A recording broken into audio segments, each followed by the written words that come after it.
Good evening, everyone. It's a little before 9:30 Eastern Standard on a beautiful Sunday night. Getting ready to dive into some more Dungeons and Dragons. Tonight's episode being one of the Fractals of Chaos.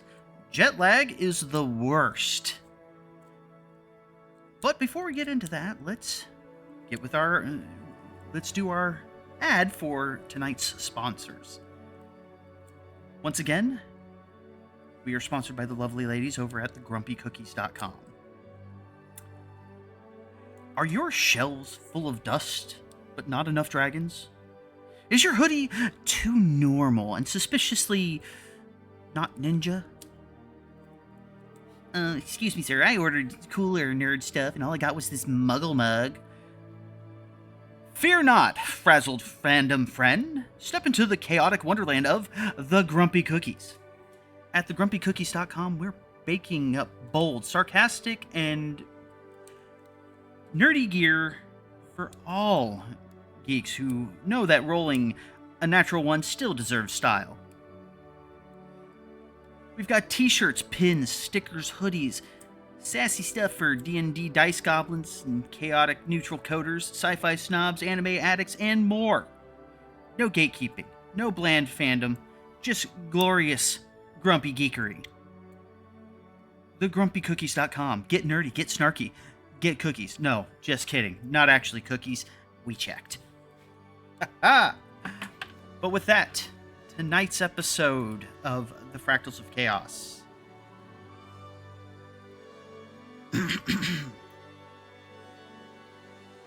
Oh no, I lost my script. Sorry about that. Okay, so one incursion into a fractal of the past successfully navigated. Our plucky students find themselves dealing with a new adversary: jet lag. Some find it borderline impossible to even slink out of bed, while the rest are in various stages of discomfort as their bodies acclimate to this new reality they find themselves in.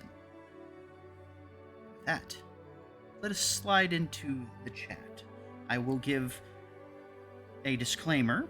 A couple of our number will not be joining us tonight because of other obligations, but we will be joined tonight with our lovely Dungeon Master, Mercury, Nolly and Hammer from the Shadows campaign, and our dear friend Old Man Wiz from over at Old Man Wiz on Twitch. So we still have a fun cast, no matter who's missing. But with that, let's get this show on the road.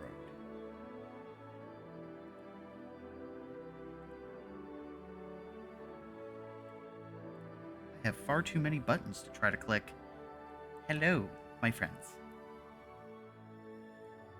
Oh.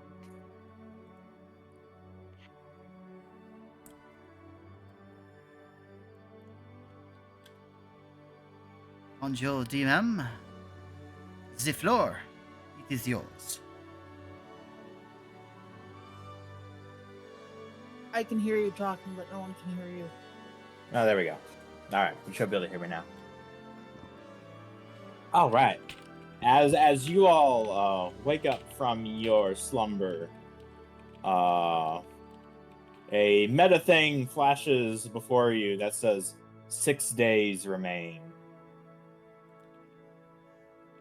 But your characters don't actually see that. But you can imagine, something pops up on, 6 days remain. 6 days till the new year begins. As Merv would walk into the unsorted dorm, and he would be like, "Good morning, students. I need all of you to make me con saves." Wait, what? Jet lag's a bitch. So, as we are... I envision as he's coming in, Rain has probably just finished descending the stairs and is making her way towards the bathrooms. Her hair's probably, in a very, very messy ponytail, and probably got a bit of a cowlick on her bangs. As I will now roll my.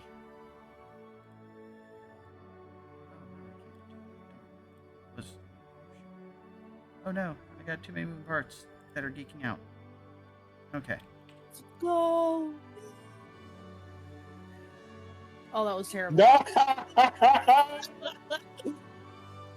That's unfortunate. Ah, Oh my gosh. yeah, let's have a bunch of all right. wizards cast So, throw all their of, con saves.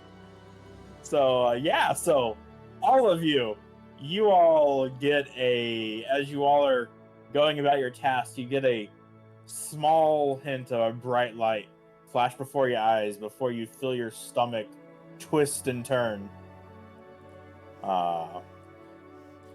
Rain goes running. Zahir's just right here on this quad thing. He doesn't even run. You just see him put his hands on his knees as he's just.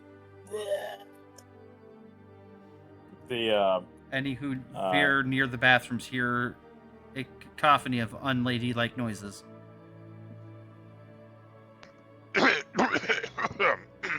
Followed by quite a few groans of not being happy. As Zua hits her knees and just keeps her. I'm not gonna get sick. I'm not gonna get sick. I'm not gonna get sick. Another bright light would flash in Ezra's eyes. As I paint the sidewalk. Oh. As your vision goes back to normal, you can't help but you have like a white filter kind of over your eyesight at the moment. Wait, everybody? Yeah, you have like a white blurry filter, but not quite, like at the edges of your vision. Yeah, we're just recovering from effectively getting flashbanged by life. Pretty much. As Murph says, "Oh no!" as he goes over and begins casting lesser restoration on each of the students, and waves his hand as floating mops, pans and brooms come flowing in. It probably takes a little bit before he's able Yeah. to actually catch Rain, because each time she almost makes it out the door, she's, takes a step and doubles back into the bathroom.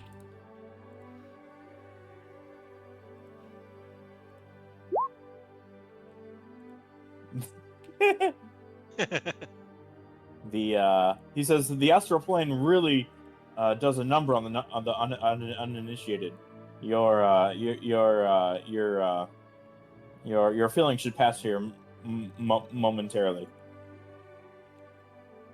I don't think this is gonna be momentarily. Merv goes over and casts lesser restoration.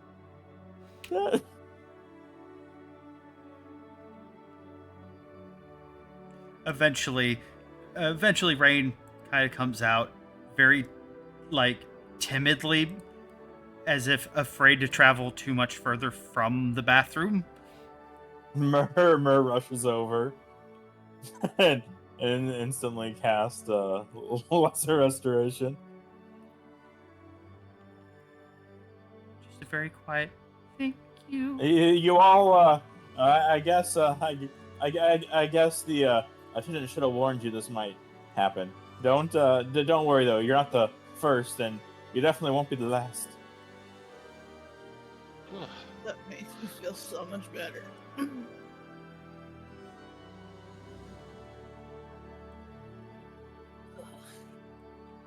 It's so weird to feel the effects after already having traveled instead of during the travel itself. Yeah, most astral sickness takes place usually a day or two after a quick jump through the astral plane.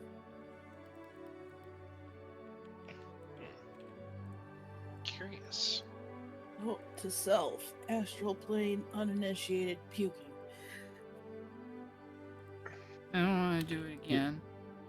You're not supposed to see things in the astral. The astral plane is not for mortal eyes to see.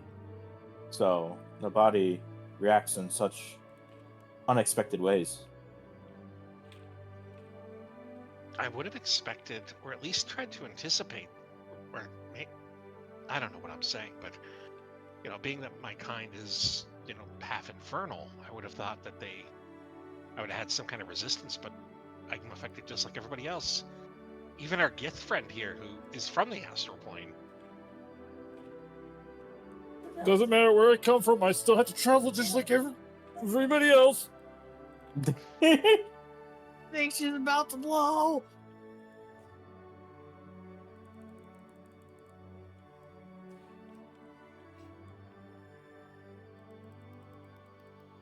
Yeah, he turned to the let's as he waves his hand as a table of food conjures in front of him. Here, have some food. It will help, I promise. He just kind of gives this look of like, you want me to eat right after I puke? Yes, please eat. It will help, I promise. Also, he conjures some cloudy-looking water. Drink this as well.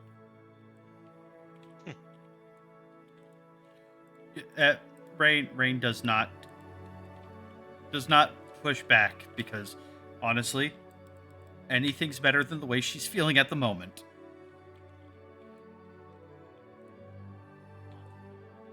Here's gonna take the cloudy water first, as I just mentally am like, Metamucil.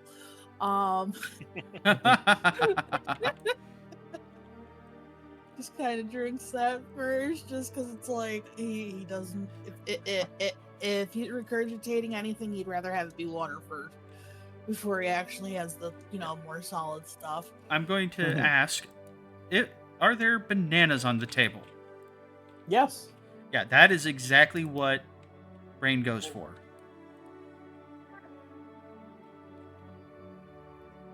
For the uninitiated, bananas taste the same coming up as they do going down.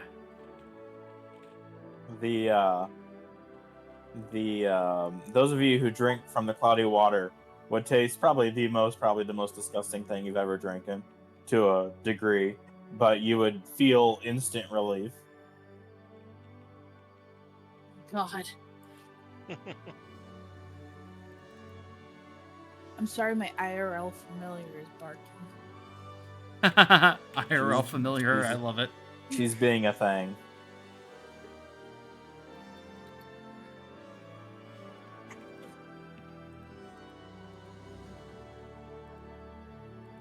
Wow. Wait, 6 days remain? What is that in reference to? Before school begins. As Mur pulls up a what appears to be a calendar, and one said, I just wanted to come in and, well, first off, make sure you all slept well your first night here. It sounds like you all did just fine, aside from this morning. But the next semester starts in 6 days. So I just wanted to put this here to remind you. Mm-hmm. Rain says between, through a face full of a banana, because again, she's worried about re-experiencing it, and so again, bananas are going to be a lot less oppressive of a revisit. Or you just find out you hate bananas afterwards. This is when I and the rest of the staff leave you to your own devices for the 6 days. And trust us, you'll miss this freedom once semester starts. But these 6 days are yours to use how you see fit. Explore the campus, interact with the students, find new locales, do fractals, whatever you'd like.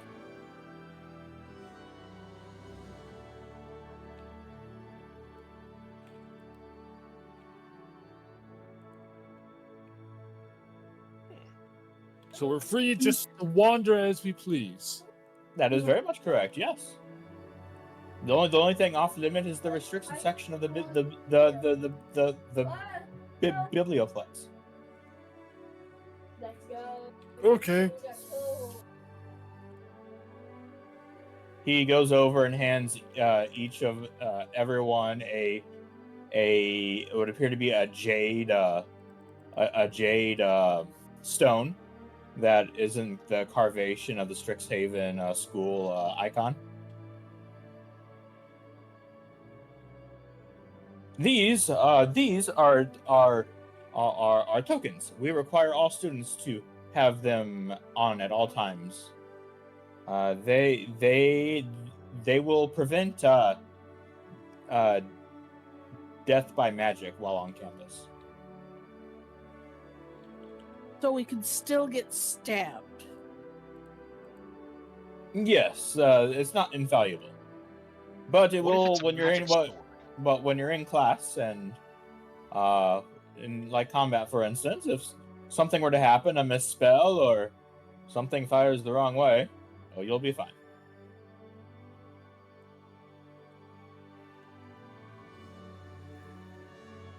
Rain just kind of pauses at the prospect of firing the wrong way.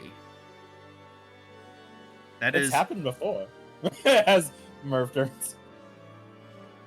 Like, that just makes her just kind of stare in horror at the prospect, just because it is a very scary concept to her. You will, however, feel exhausted though, if a powerful enough spell hits you, but it will not kill you. Keep in mind, this only works when you're on the Strixhaven campus and the 5 houses. When you're off the campus and around, unfortunately, the protection from the headmasters ends at that point. So I do ask that you be careful if you venture outside the school grounds. Does that include inside Makes Fractals? sense. Fractals are their own. Fractals are their own thing. As you recall, Moshi pulls out just a stone, an opal gemstone. These stones, which you'll obtain from Octavia, should you be in any danger, you can smash the stone, and it will relieve you from the fractal. However, you don't get to keep any loot or treasure that you obtained. However, but so you don't just dissipate into the astral sea. I think it's quite a fair trade.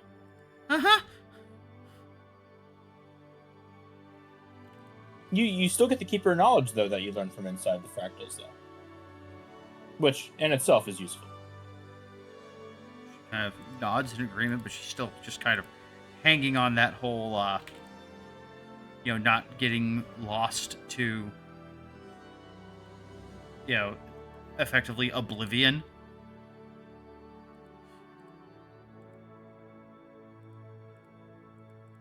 Speaking of which, I think Octavia requested this to you all.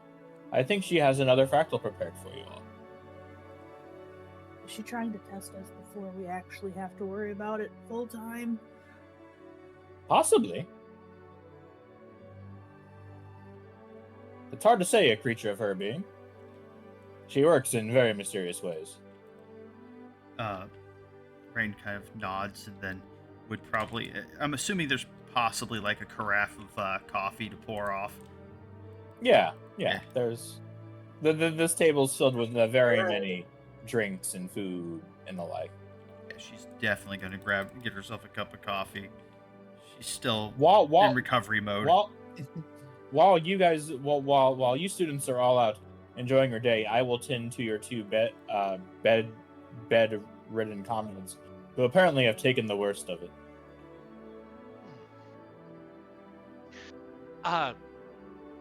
Rain, new friend, you may want to take care and not drink the coffee with an upset stomach. It tends to make it worse. She kind of looks at it, looks at the carafe in her hand, the cup, Looks at you, looks at it, looks at you, looks at it, and slowly puts it down. By the way, I would definitely try a Strixhaven brew next time. Next time you're on campus. Coffee is the lifeblood of a student, after all, here. Or so I'm told.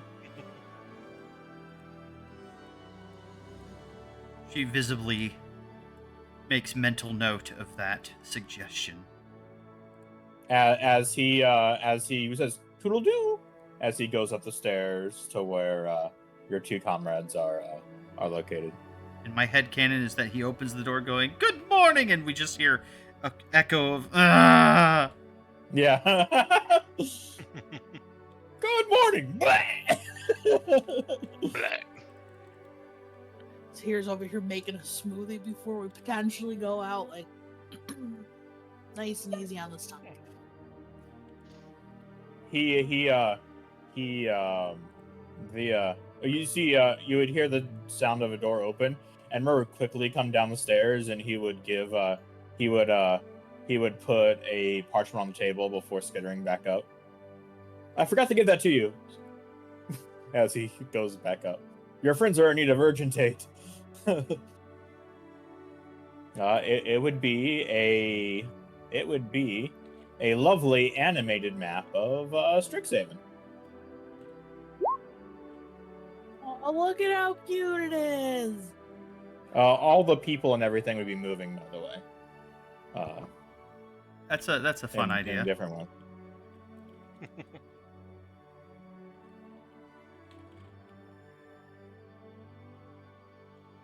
I love it. It's so cute.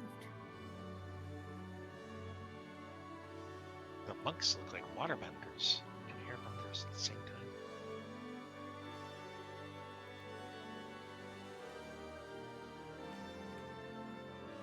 Cool. Neat artwork. All right. And with that, the day is yours to use how you see fit. So as the gameplay loop proceeds, when you're in downtime like this, you can typically do 3 different activities per day. However, when school starts, you'll get your choice of 1. Class is the first one, and then after that, you'll get your choice if you want to hang out. You can do a fractal, or you can study.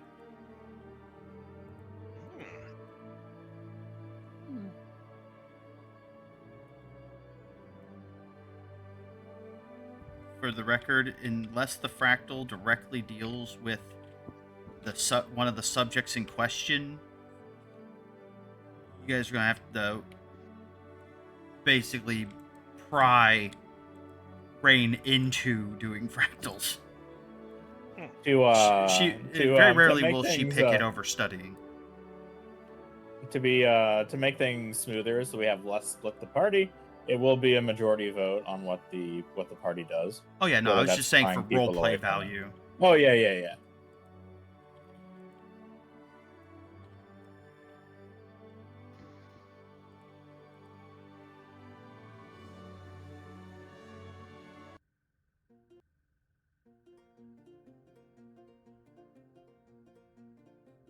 All right. Oh, people still there? Okay. My battery had to change. Sorry about that, guys. Oh, you're all good. It happens. So are all our above board? Are all our classes the same? Like, are we all in the same classes? Yes. How to keep things concise? Yes, you are all in the same class, despite being in different colleges, or will soon be in different colleges.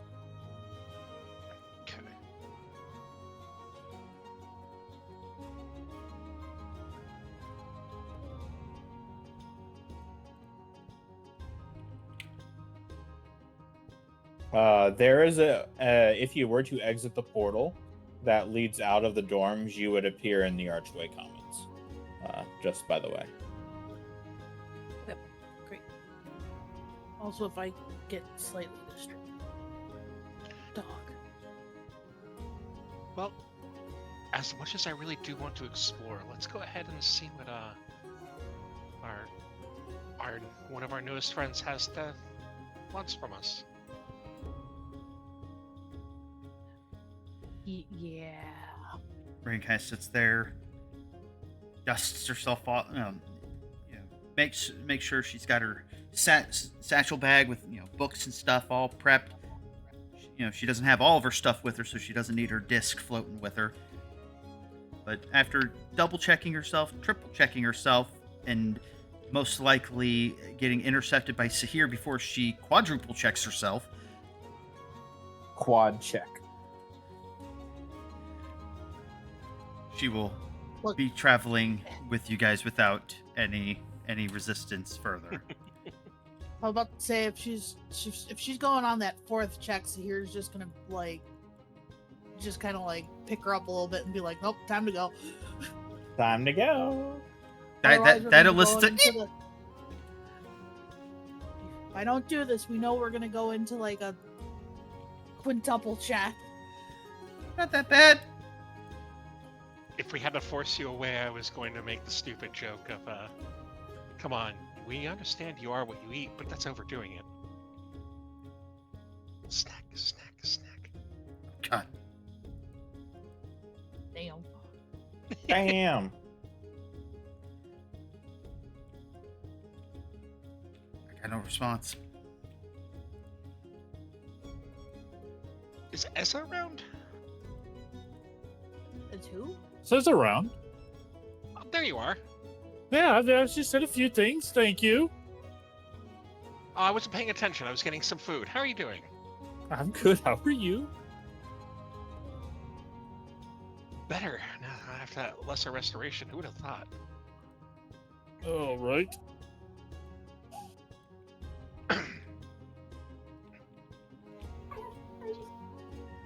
Shall we all see this octopus? Or, I'm sorry, Miss Octopus? What? Octavia. Octavia, that's that- it. God, I can't make that mistake in front of her. No, you Well, really we do shouldn't. have 60. Well, with the 6 days we currently do have to explore this school, I would say it's allow the fractal business to be pushed off for a short time while we explore and understand the surroundings we currently have.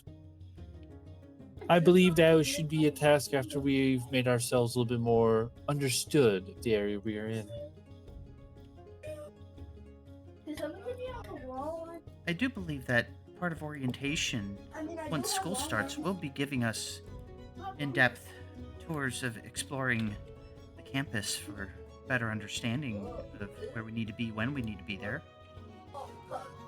Ah, this may be true, but as if I've been to schools before, and most of the time when they do those orientations, they tend to focus more on the things they want you to know and not the things that might be a little bit off the beaten path. I can't refute that sound.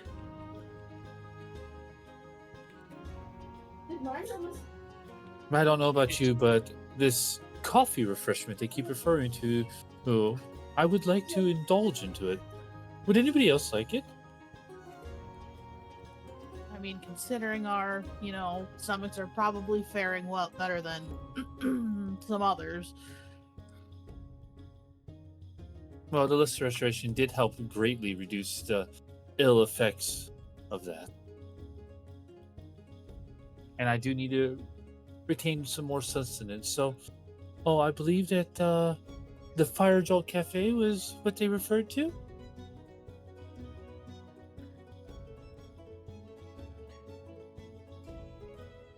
Very much so, yes. I believe There's so, yeah. the Fire Jolt Cafe is what the school runs. The Bosun Tavern is where the students and students and teachers and staff run. Was the summons for Octavia, did that seem urgent?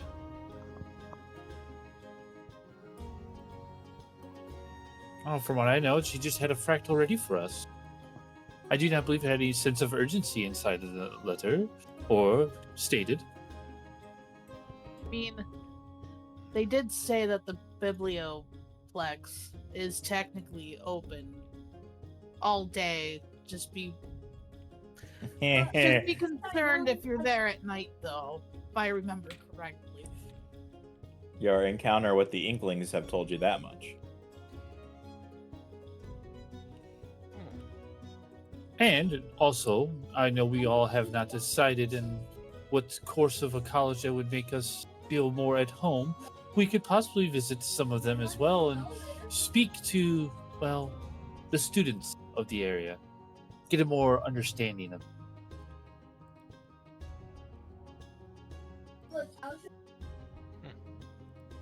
Does anybody refute any of this? No, because you're making good points.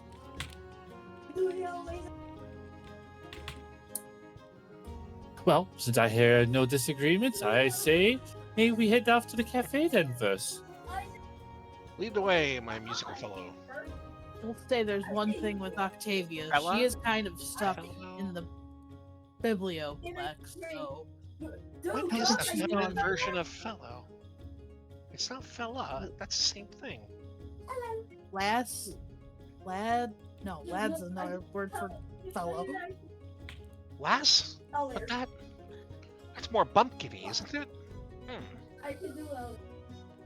He just slowly contemplates this and just starts You thinking could about say, it. my lady. I point to the snack. Ah, the snack seems to have grabbed a much more suitable Ow, response to this. that hurt. That was good. That was good.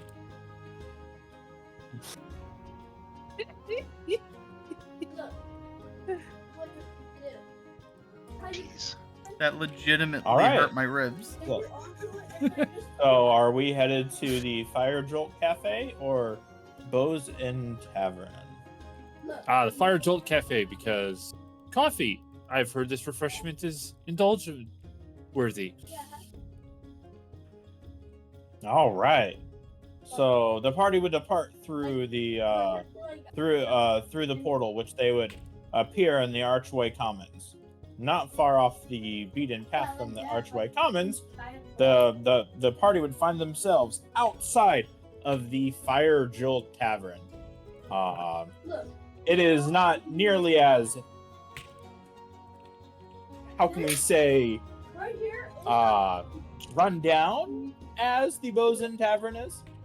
In fact, it is quite clean and upkeep, tidy.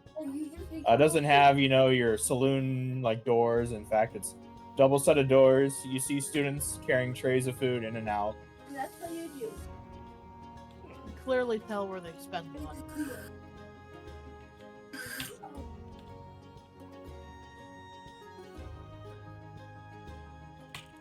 Just say.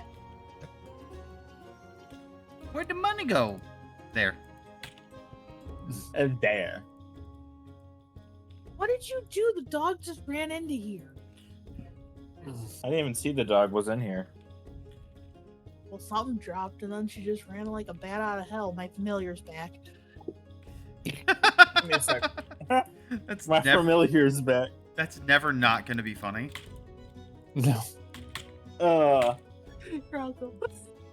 The inside, there would be inside. You would not find the typical hominess of the Bosun Tavern. Instead, you would find a almost industrial style tavern, where everything it's like your school cafeteria, if you would. Those of you who went to a nice public school. Have you ever seen? Where there would be lunch servers, there would be 6-armed robots preparing food, moving food in and out of ovens and doing dishes and such. As you would see rows upon rows of tables of students. Some of them reading books, others eating, some of them enjoying a chat. Wait, what are you called? Minigame? Like the moment that you mentioned robots, Rain is like slowly sliding into a chair nearby, pulling out parchment and quill, and is going to be starting to doodle and take notes. Yeah, so these robots, they have a single circular optical up where their head would be, followed by a slim bar that looks like a chest, and you would have 6 mechanical arms moving at what appears to be a speed unmatched and unknown, as it constantly moves and very unorganically. You can lay at me.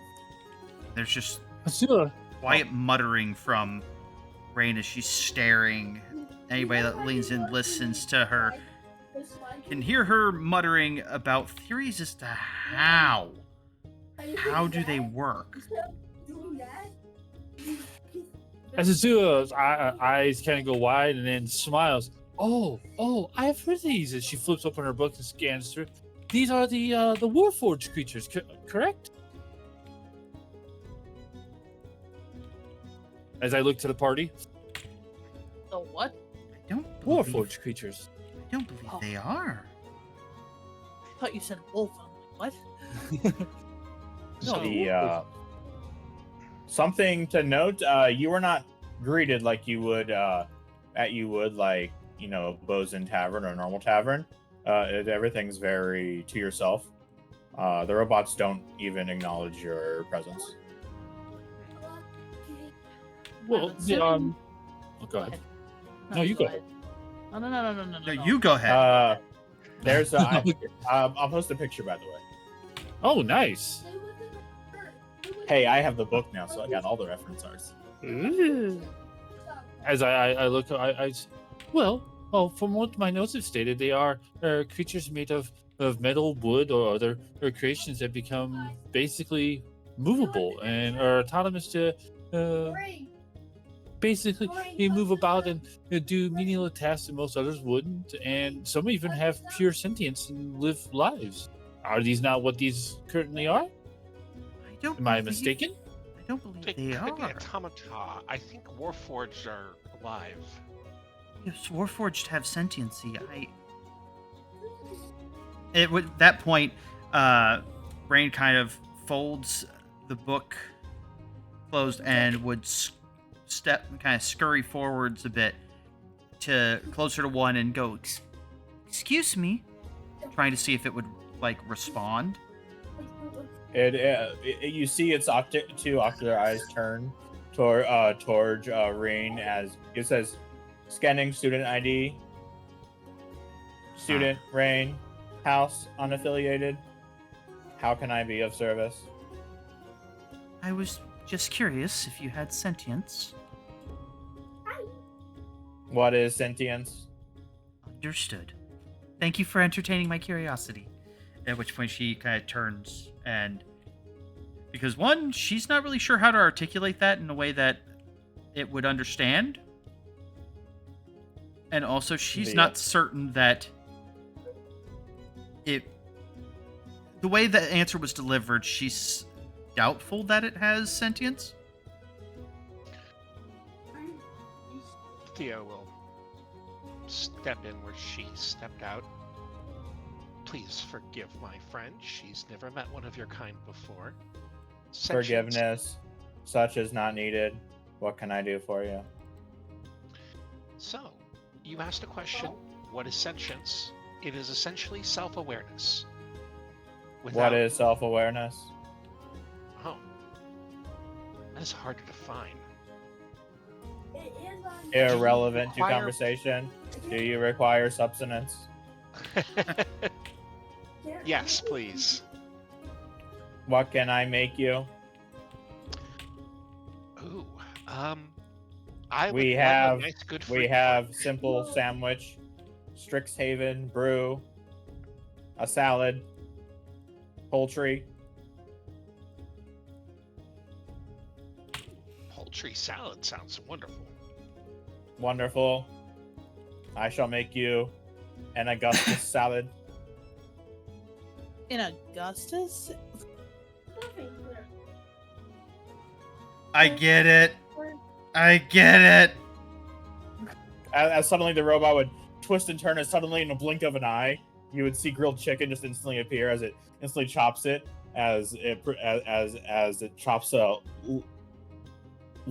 lettuce and and then instantly pulls a bowl out from a top shelf, lays it in front, dumps the lettuce and the chicken, and then takes out cheese, puts it on top, and then puts a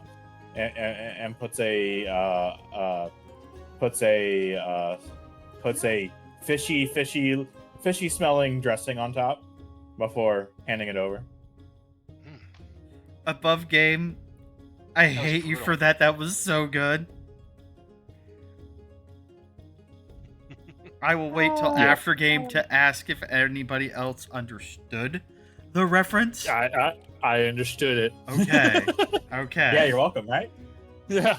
It's like I That was brutal. I love and Oh, hate brutal. you for it. It's so good. as the group would be approached by a very charming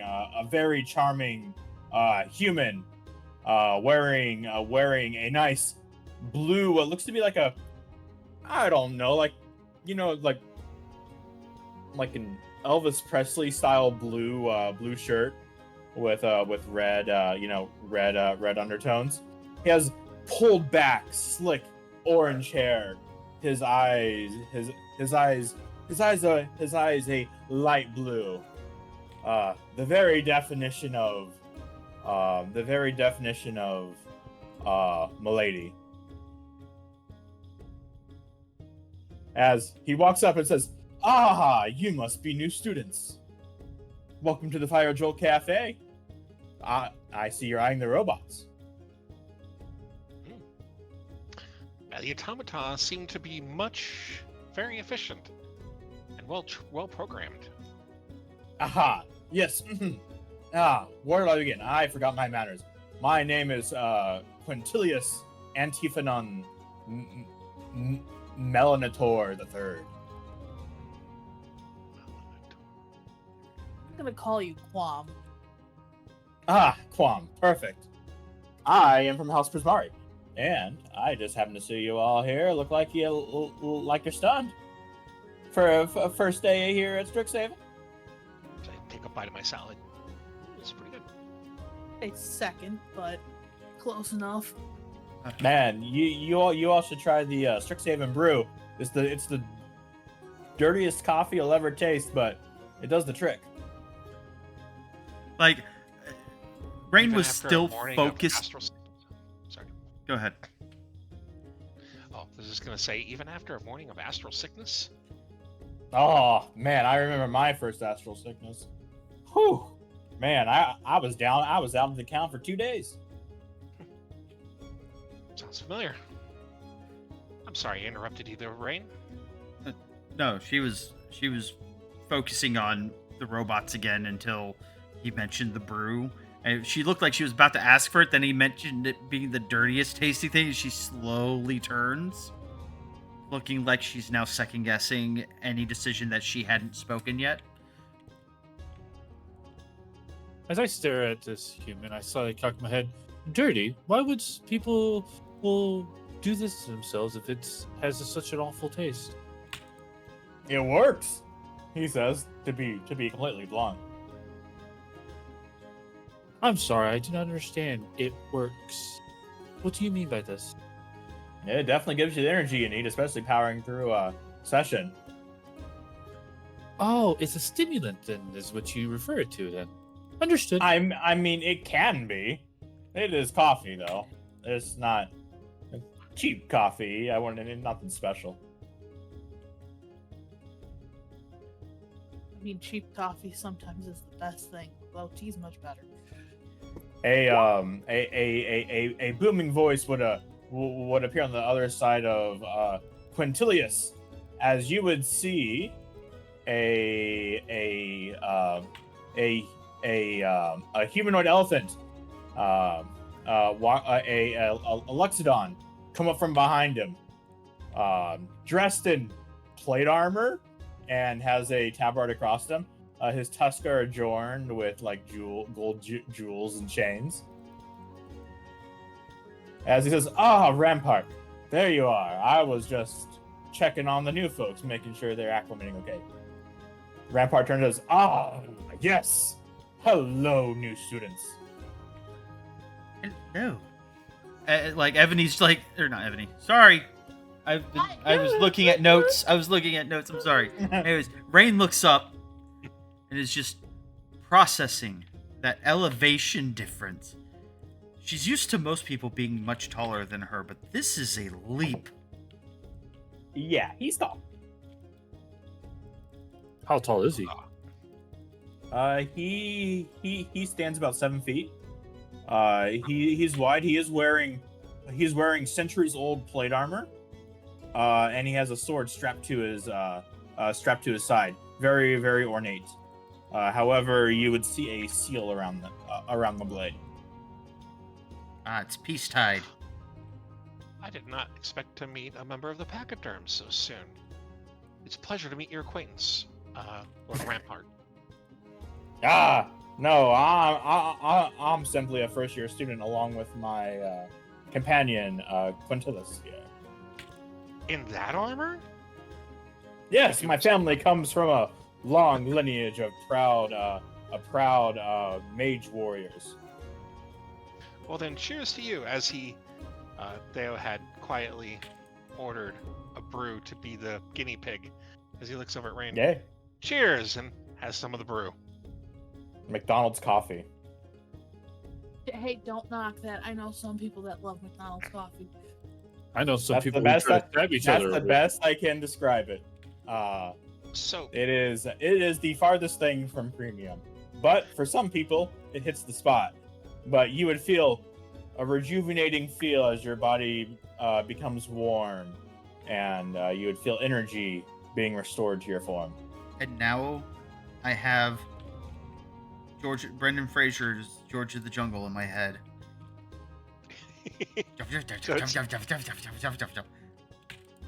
given the hellish resistance to fire and to burning and things, I'm assuming that might also apply to hot coffee.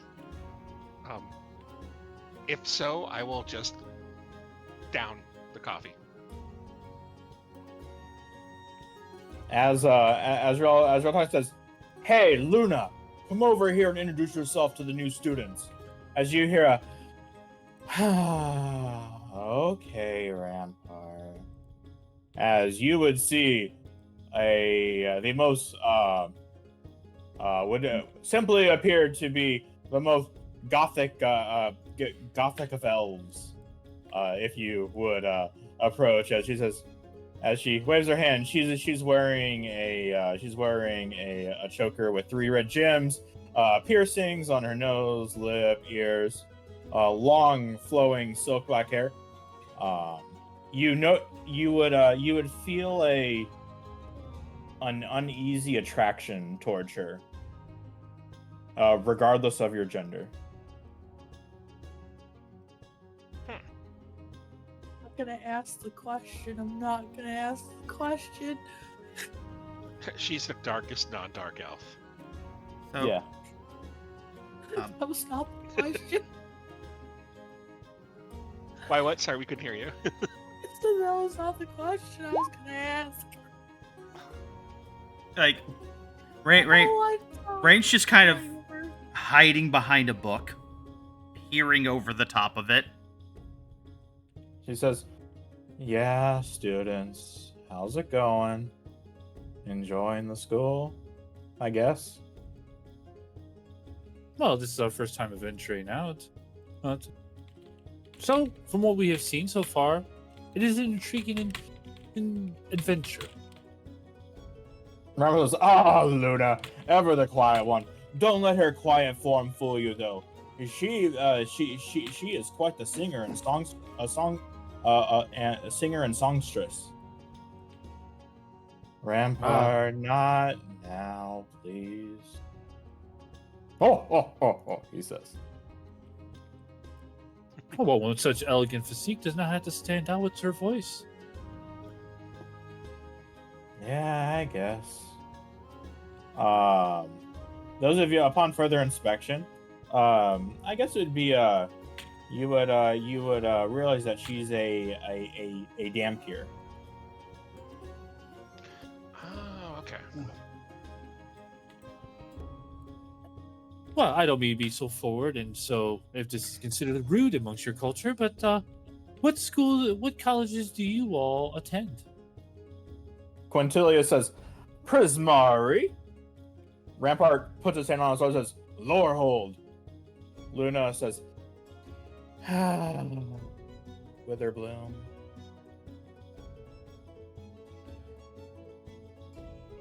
There's like the faintest bit of disappointment from behind the book that's quickly masked by a little muted coughing fit.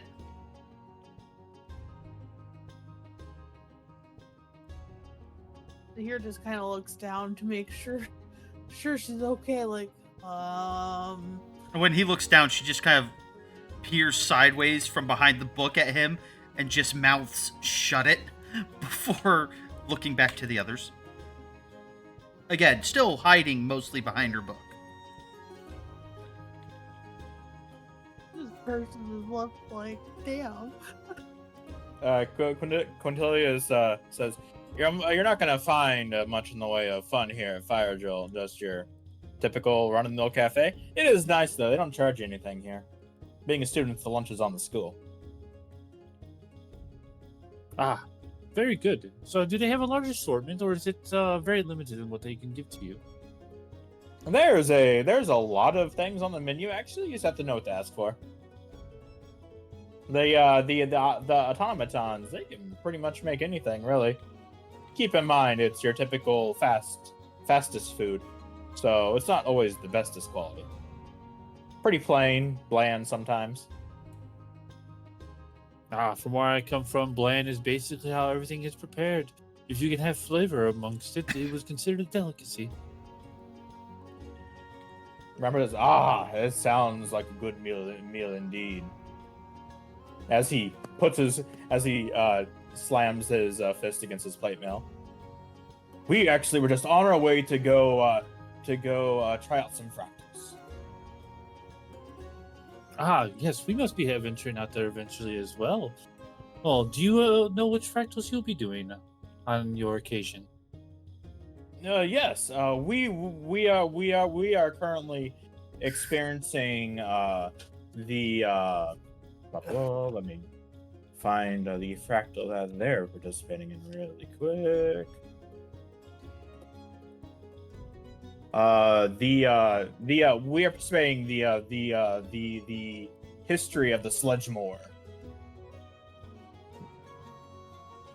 Oh, this sounds like a very intriguing path. It's just a swamp. A swamp underneath the swamp lies an ancient civilization. Like Rain, like the moment he said the history of the Sledgemoor, she's put her book down and is no longer looking at them, but is taking notes. You know, writing down history of Sledgemoor - swamp (?), and then anything else he says, she's going to be notating it. There, apparently the Sledgemoor was ruled over by a black dragon. Oh, we have yet to encounter it in our fractal yet. But if the story continues as it is, I believe we'll encounter it eventually. Luna says, I guess we will. Well, since what I have experienced from fractals, when you bring in what you come with, you could always bring some bait to lure one creatures out. Yes, we could, but getting out a black dragon is not exactly in our caliber. That is fair.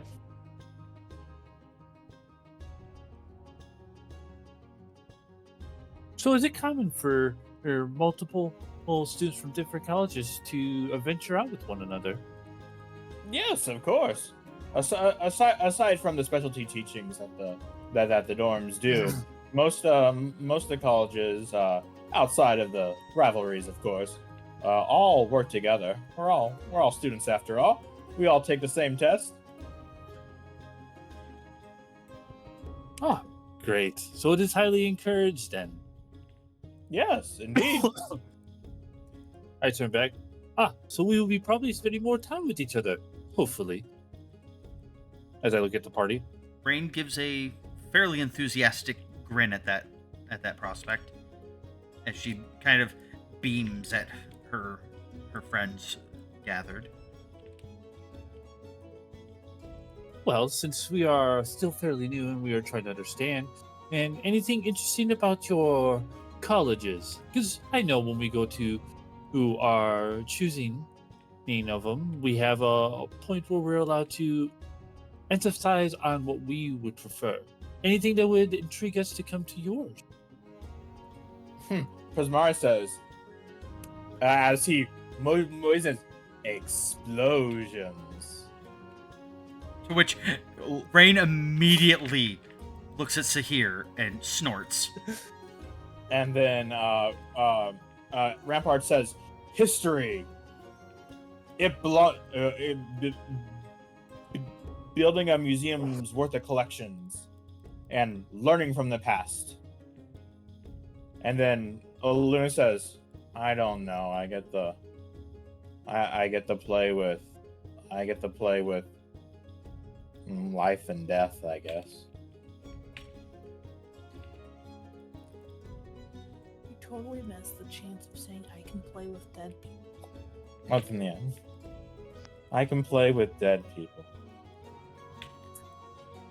I want to say, Luna, you are not very enthusiastic about the college you've chosen. Do you feel like you've made a wrong step in your direction? Nah, it's dark, gloomy there. I think it fits me quite well. Rampart laughs, says, oh, always the Luna.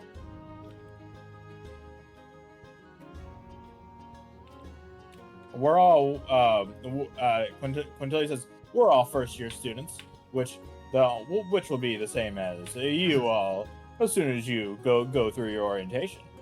So, classmates, if you would. Good to know. Yes, it is good to know. I still have to make my choice on what I would feel would fit my suitableness in the colleges, but I look forward to it and look forward to making eventually adventures out with one another. And that's the joy of it. Learning from each other. As Rampart says, well, we can't keep Octavia waiting. We did promise her we would be there. That's when it says, I guess we did, didn't they? Well, newbies. See you around. As Quintilius gives a wave and he just, does the twist on one heel before walking out. The full about face.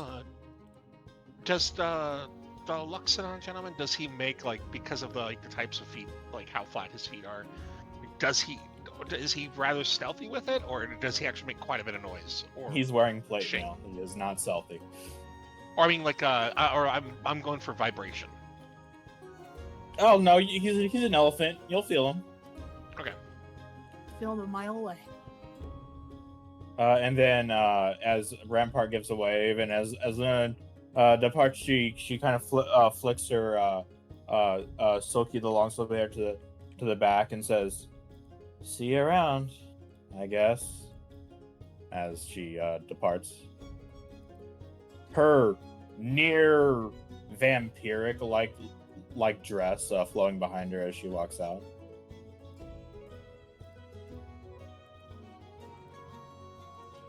And as soon as they're out, well, not as soon as they're out the door, there's a few moments of silence before Rain kind of sits there and goes, "How pretty was she?" She looks up at Sahir. "She was prettier than you." Impressive. No, I look right? over to here. I believe that one would be considered a snack, and you would be a treat. And Rain just kind of purses her lips, raises a finger, looks like she wants to say something to try to refute that, pauses, slowly lowers her finger, and then just kind of nods and goes, Yeah, that tracks. I think she might be more of the energy side of the hunger for Dampiers. Did she feel like she sucked the energy out of the room a little? Like when you mention Dampier, like Rain kind of double takes because yeah, no, she didn't catch that at all. Oh, She was I was too blissfully distracted by oblivious. the buns.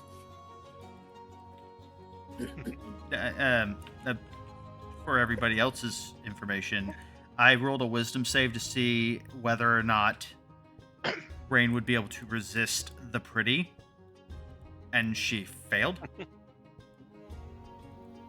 Haha. Like I said, I was a little distracted by some buns, so maybe. But was it her, or was it that necklace or the neck brace she had? I mean, it was all in the same general area, so Yeah. I'm not sure. Oh my. And would the draw have been the same if we were looking away? Or is it merely a visual effect? We'll need to find out. I will say the Next voices time you on heard- Dragon Ball Z. Get out of my head. Sorry. I was going there. I'm sorry. Oh, Well, if Octavia summoned them and us roughly about the same time, maybe she intended for us all to show up at the same time?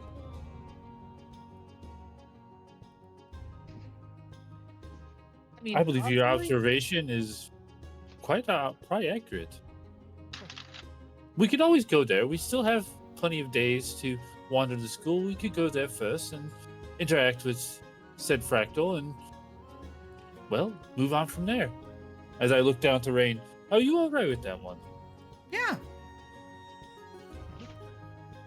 Ah, the one who did not want to go in the first place now thinks it's good. I say we now finish. And she kind of like gapes for a moment. You know, does the whole fish out of water thing. Like she's trying to find a word to refute,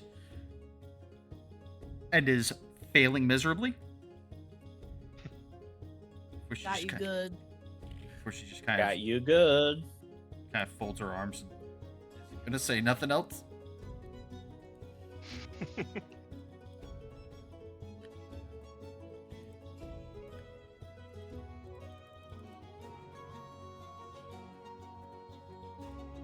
Let's be on our way then. I will allow you to lead this time. I do not like being in the front. I am no leader. Above You game. seem to be the loud one. Above game, she will Above- allow you to lead.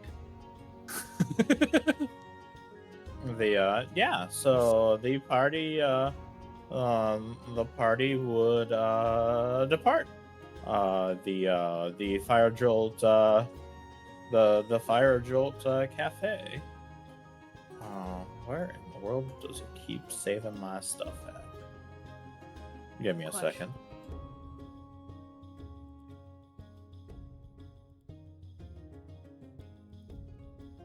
While we're waiting on that, I have a fuzzy familiar keeping my feet. The as you would see you would see an owl wearing a teal, blue, and green uniform. He says, Strix Ball, sign up for Strix Ball today. Looking for teams. As he waves his hand, as suddenly you'd see mathematical runes appear, as it would spell out a Strix Ball above him. Rain's got a fairly gleeful little grin at all the numbers. As the owl says, as the owl walks over to you and says, "Ah, you must be new students. Have you ever heard of Strix Ball before?" And Rain, still looking entirely too enthusiastic, goes, "No." Kind of. Ah, well, allow me to inform you. My name is Quinn, and I am the arbiter of Strixball. Wait, another Quinn? Another Quinn? There may be another Quinn, but none are as special as me. Oh, okay. I believe you. Continue. Yes. New students. If you haven't checked out Strixball yet at the Mage Tower, I totally recommend it. It's quite the treat.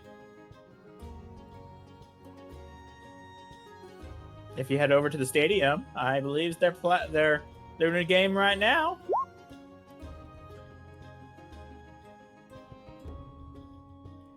It's a big school.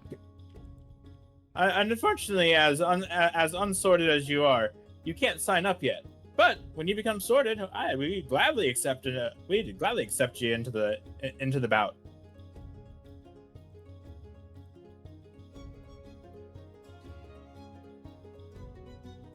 It would be nice to probably see a game of it at some point. I know one of the newbies that was along with us, I think it was Satori, was very interested in it.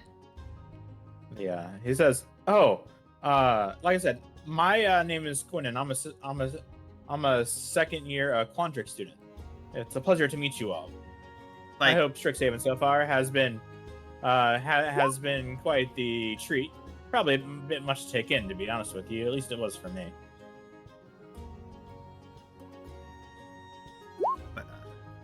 But like when he mentioned that he was a Quandrix student, like Rain kind of reaches over to like sit your sleeve and gives it a little over enthusiastic series of tugs.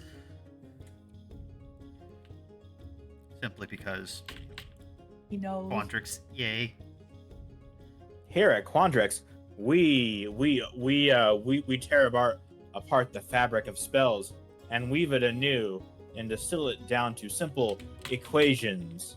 As he waves his hand and then would form the numbers into a ball, as suddenly what appears to be what could only appear to be kind of like a fractal gemstone-ish cat would appear, purely made of magic. As it animates and jumps onto the ground and moves around. Yeah, nobody here has keen senses, correct? No, I don't. Yeah, I'm pretty sure nobody does. Because if they did, they would be the only ones that would hear the noise that Rain was making as she's just kind of like clutching her book in her hand to her chest, and her mouth is open, and you can hear the strain of air escaping her open mouth, but there is no sound, as she is doing a very high-pitched squeal of glee at the sight of the mathematical cat. As the cat moves around the ground, it is a being of pure magic. Despite its form that it's given, it is simply an essence of mathematics given form. So similar to computers, zeros and ones, they make an object. Yeah, this is very similar to that. Yeah, it has the shape of a cat, but it is a rolling, constant series of variables. Yep. It is magical matrix cat.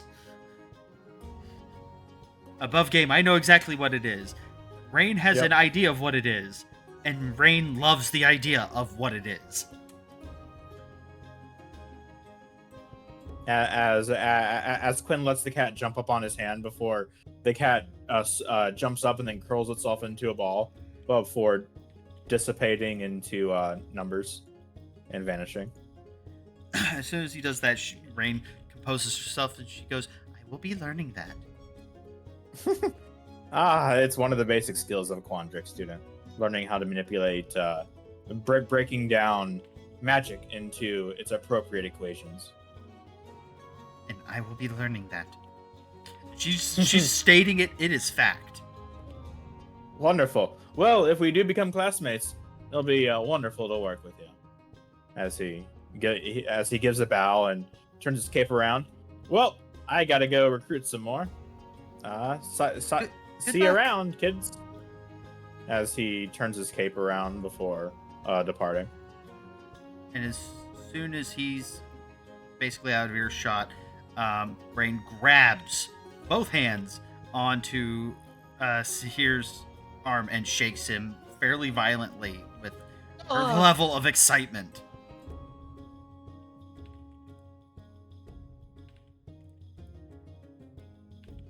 I know you're excited.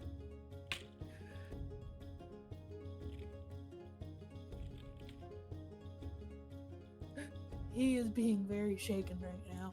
Yes. She's very unapologetic with it. He can tell. I think that is due to that person being from the. I can't She talk stares today. at him and she goes, "No, the kitty!"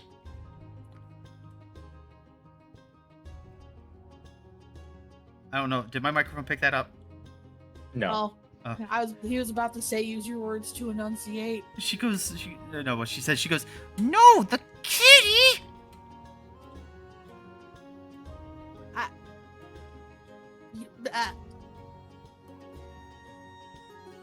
Fair. And like as she releases you, puts her tiny little fists on her hips, and looks in the direction that the owl went, and she goes, "I will make one of those."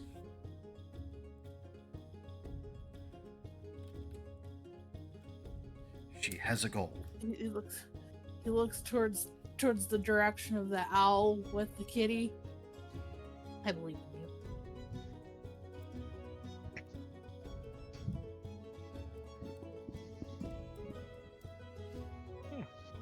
Shall we continue on?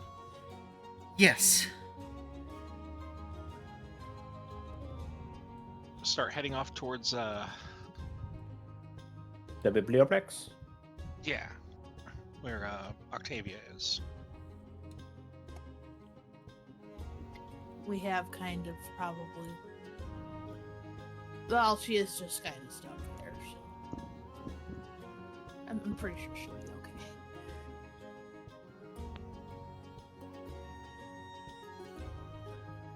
But I'm good with going to the Biblioplex.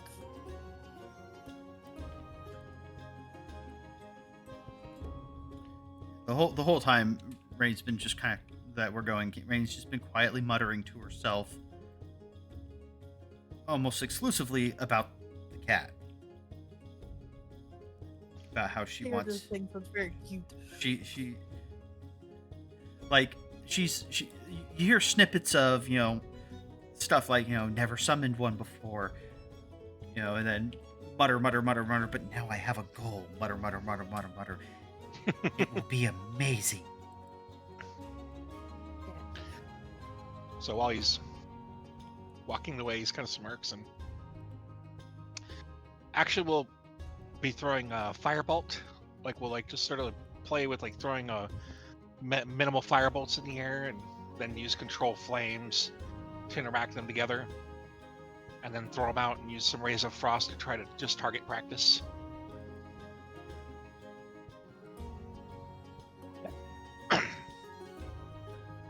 As you are, there we go, perfect. As you make your way to the outside the Biblioplex, you would see a woman with silver long hair, a black tunic with what appears to be a red water skin at her side, and next to her, talking to her, you would see an older gentleman with wearing a black robe with a gentleman's a tie and tunic underneath. His cloak reaches down, so he has his dark pants, thinly cut, slick back hair, and a well maintained full stash. As you would hear him saying, you need to hold your posture like this. As he goes over and takes her back and pushes her up. Now, when you cast a spell, you move your arm further up. As he moves her arm and shows her, why can't you do this simple concept? Your dueling would be so much better. He sighs. The moment he mentions the D word, Rain sits there and like goes into her notes. And above game, I can't remember which school it is that's all about the dueling, but she starts going through her notes about the different headmasters and starts putting two and two together about who he is as she kind of nudges and points to the name, points to him and to Sahir. Effectively going, it's him. I expected so much more from your Mina. The fact that you would lose to a Prismari student? Come on. Their forms are flawed, too freely open. If you would just stick to the core concepts that I have been teaching you, then victory would have surely been yours. As the lady looks down with disappointment, says, "I'm sorry, Dean." He's like, like I said, work on your posture, and then I want to see you perfect it. I want to see you perfect it. Then once you do, you'll demonstrate it for the class, and then you'll go back and challenge that Prismari student and beat him. Understood? She says, yes, teacher. As he nods, says, good. I expect great things from you, Mina. Do not disappoint me again. As he storms off, as the woman looks so dejected as she gives a sigh.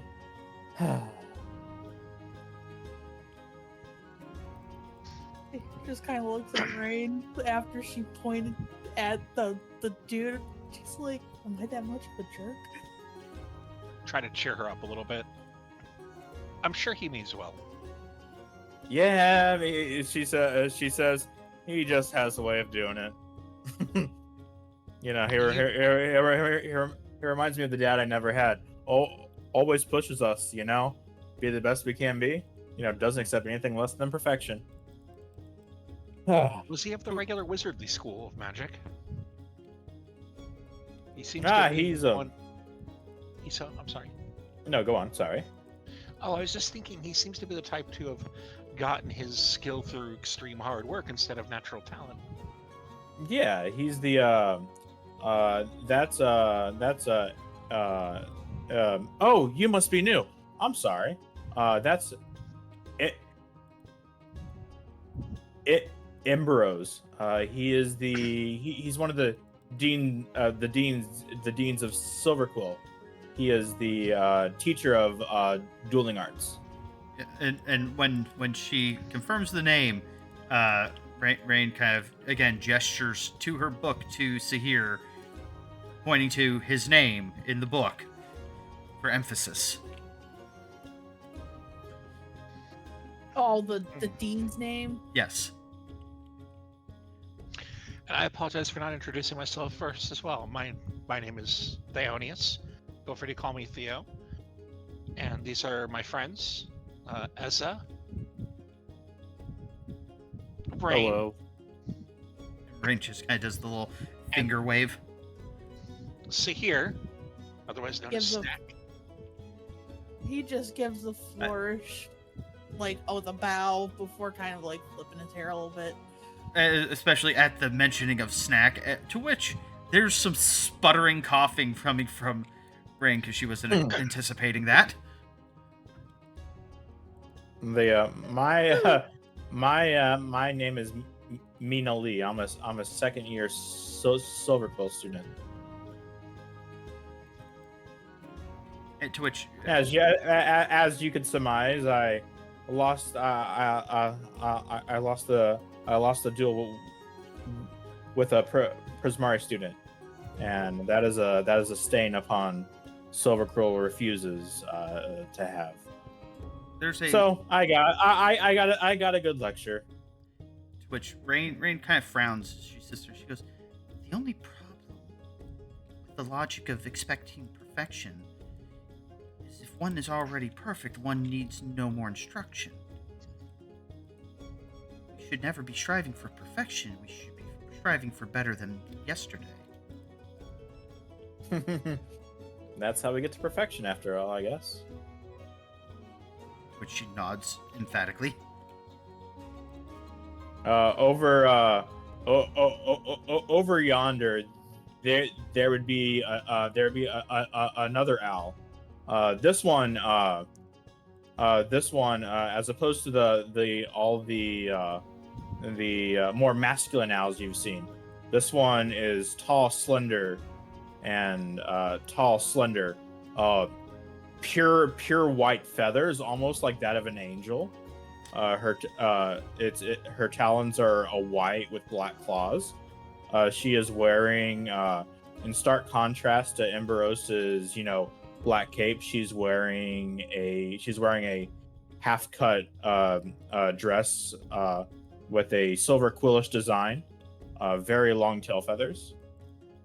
As you would see him, you'd see both of them yapping to each other, and she seems to be scolding Emberose as he sighs and wanders off. To which, seeing her diving back into her notes, Rain would sit there and again grab on to say here, and above game, I cannot remember his name. Our kind of caretaker that brought us to the dorm that we were staying in. Merv. Yeah, Merv. Yeah. Rhonda the Owlkin? Yeah. And so she goes, that's Merv's crush, I think. As she was, what's up? I was about to figure, like, yeah, I'm pretty sure you're right on that. As she stepped forward, she walks with a purpose, but along with an elegant grace, as her angel-like wings fold behind her, and she's like, Mina Lee, don't worry, I calmed him down. You're not in any trouble or anything. He just has his way of overreacting. As the owl turns towards the group and says, making new friends. As she turns. Do a slight bow. Hello. And She Mina is Rain Oh. is got her book back up, like over her face, as she's trying her damnedest to suppress the broad grin that it wants to be showing, because, well, again, she ships hard. the Mina. She says, sorry. This is Shally.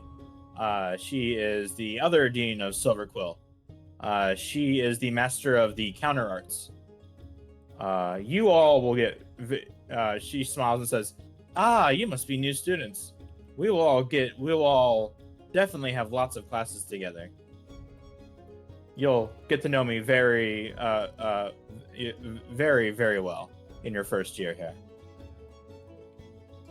Well, I look forward to making your acquaintance. Mina smiles and says, I'm surprised Merv isn't around. He seems to always be around when you make an appearance. As Celia hoots a little bit and says, I suppose he is, isn't he? She hoots again. Quiet giggle. He might be quite fond of you. But again, these interactions are foreign to me, so I might be very much well mistaken. Coughing, You all must be sputtering, and more giggling. Pond is a dark choice words, but agreed. As she turns towards Minoli. I just wanted to tell you that I calmed him down and talked to him. You're perfectly fine. As Mina nods thanks, and she's like, not a problem at all. Sometimes you have to just say the things to get through his hard head, and if not, you just beat it into him. In fact, we have a duel later, so that's gonna be fun. And there is a almost like tea saucers. Her eyes get as wide as they're possibly able to at the prospect of watching their duel. And she kind of sits there and slowly raises a hand. She goes, "Where will it be, and are we allowed to watch?" So it says, unfortunately not. But we'll be taking the duel will be at the Silverpool campus. Oh, and she kind of looks to the others. And she goes, "That level of magic, to be able to watch that." Minoli says, "Oh come on, they're new here," and she says, "Well, if they want, but they seem pretty busy on a mission, and we don't want to disturb them, Mina." As as she nods, "Yeah, I understand."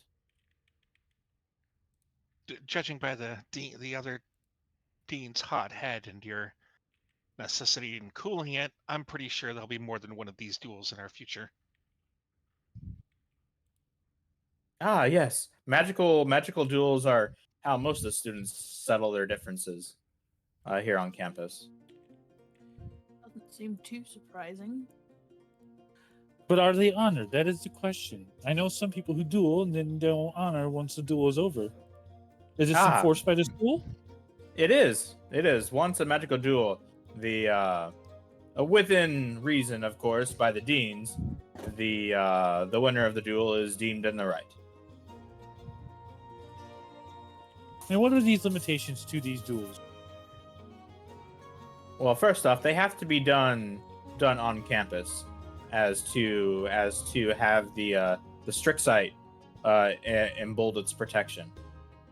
Any duel outside of campus is strictly forbidden and is punishable by expulsion from the school. And Rain's eyes go very big at the magical, horrifying words of expulsion. It echoes in her head every time she hears that word.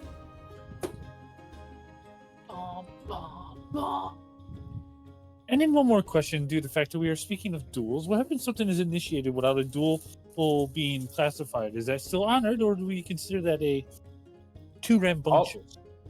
All duels must be sanctioned by a dean or one of the staff members.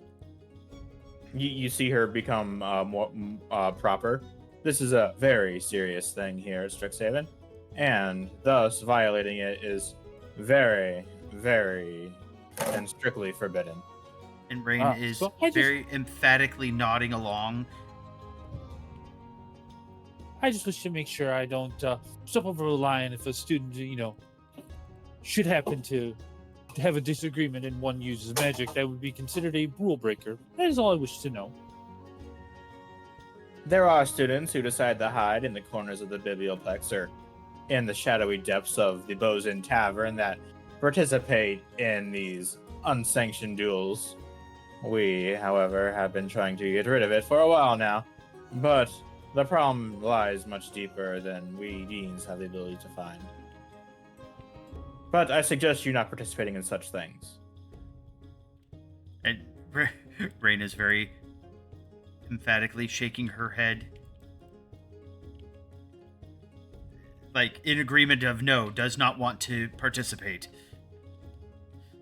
So he says, she turns to him and says, "Well, I must be going, but it was quite the pleasure of meeting you all, and I will be seeing a lot of you once your first semester starts." She hoots again before turning around and walking away. as soon as she's out of earshot, or much further than normal humanoid earshot, because, well, owl. Rain kind of leans towards Zahir and goes, now I understand why Merv fancies. She is very nice. And I just want to make sure I heard that right. She was a silver quill? Yes, she is the dean of Silver. She is one of the 2 deans of Silverquill. I smile. Ah, very elegantly spoken for such an area.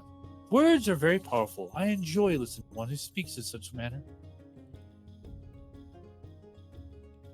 And just a very quiet, so pretty, from Rain in the back.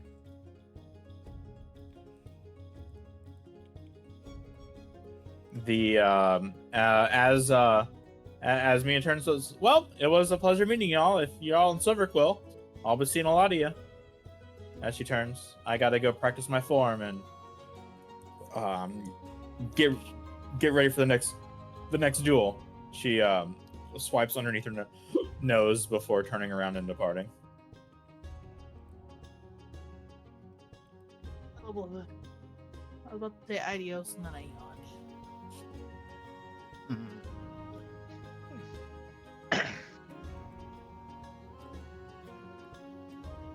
The group once again left to their own devices. As we continue into the Biblioplex. Yes. All right. Once you're inside the Biblioplex, you do not encounter any more choice encounters. The Biblioplex is a bustling alight with student alike pulling books. You guys head straight down to Octavia. I believe so. Yeah. All right. The group would appear downstairs where they would be meeting with Octavia as the giant octopus turns and says, "Ah, new students. Welcome back. I hope your first night treated you well." The morning wasn't that great, but the accommodations were nice. It's still not great for 2 of us, but you take the wins where you can get them. Yeah. The symptom will pass in a day. I wouldn't be too worried about it. It happens with everyone.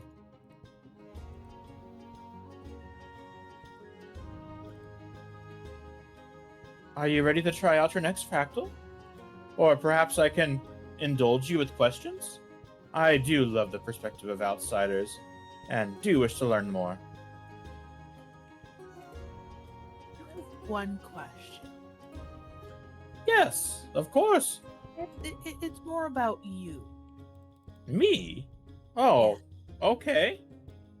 I don't get very many questions about me. Just curious. Why are you?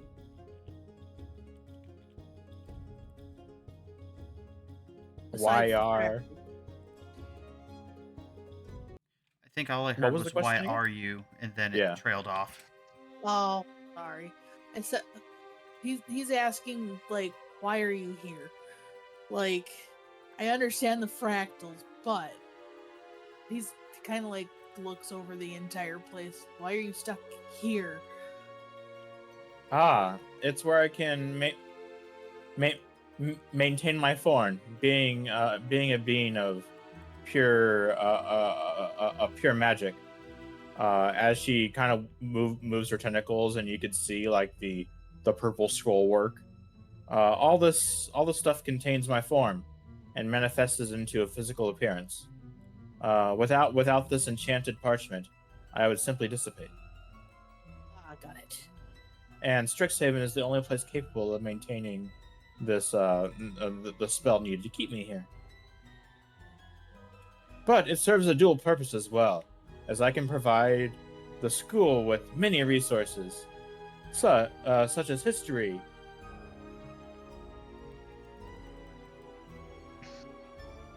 And that fair, you did mention that the first time.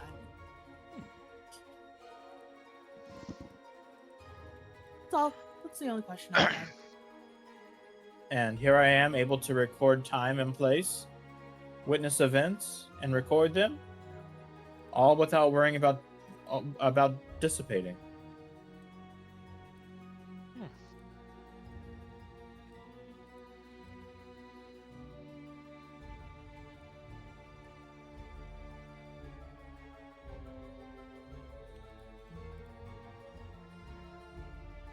That's the only question I had. Thank you.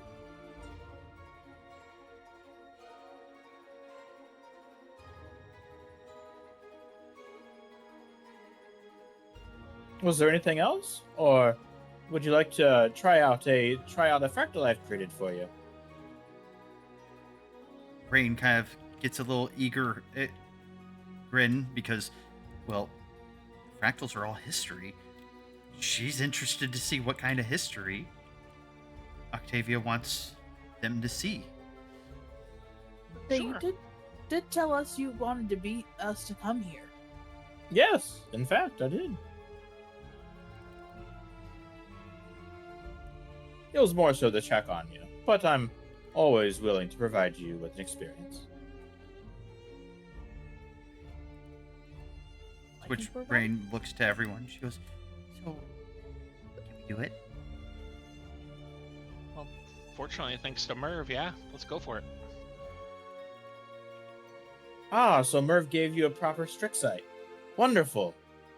Make sure to always carry it on you. It is school policy. If a student is found without their strict sight, unfortunately, it could mean expelling from the school. So do keep it on you at all times. For safety, of course. Rain nods quite solemnly. In fact, you'll find it very hard to lose it.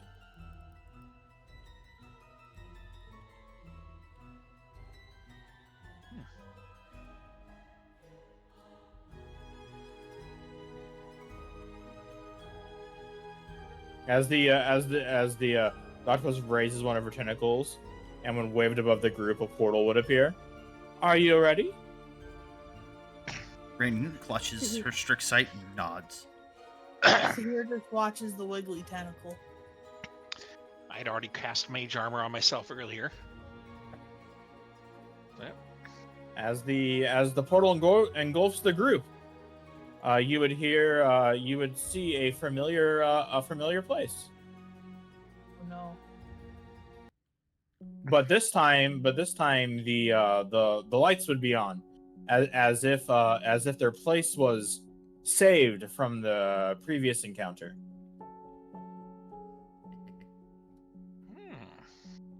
The door would be open, leading further in. Oh, You'd hear the voice of Octavia. Chapter 2 of the Midnight Tower.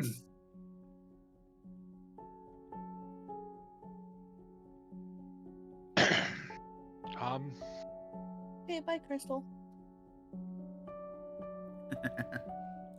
Her familiar departed. Yep, she's departing. Oh, see, Dad. Yeah, the lights are on in this room when you solve the puzzle the first time. Okay, so I guess I'll start heading through the door then. That's what she said. That it was open. As the party Oh. enters, they would arrive inside of a library. As rows and rows of books lay before you all. Doors, as well as doors, and moving bookcases labeled via the doors here. All right. The adventurers traveled through the Midnight Tower. After playing the Inklings game, they entered the library's labyrinth. They must pass their way through the labyrinth by finding hidden switches and pressing them in a certain order. Only then will the path reveal itself. But be warned, traps lie in wait.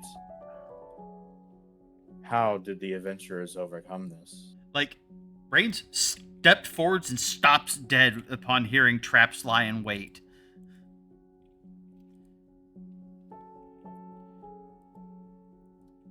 Because her first thought was, oh my god, books.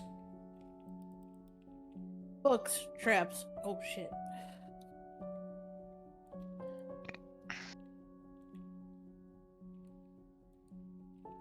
Um, looking around, trying to look for traps. So, like in the books and stuff, look at the ground, check for tiles, look at the sides, look for like holes that shouldn't be there. Look up. Be there in a second. I'm giving the familiar stick. The bookcase is stretched to the ceiling.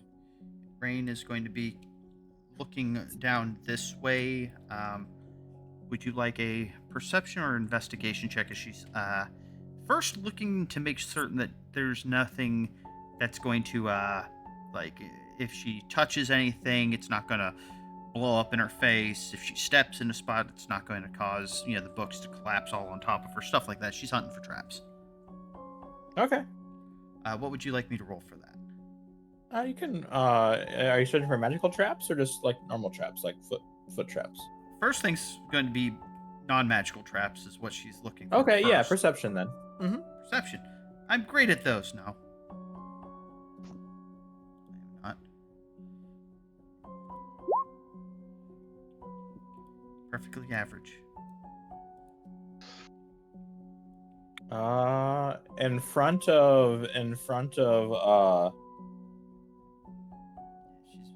of Rain, to her left, there would be a pressure plate.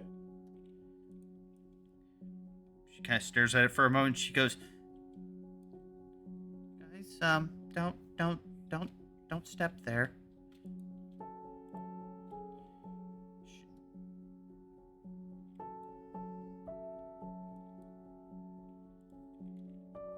Examine the area in front of me.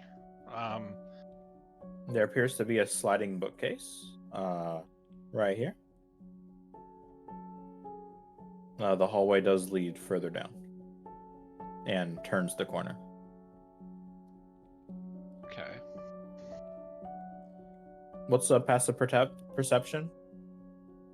Just 12. Okay.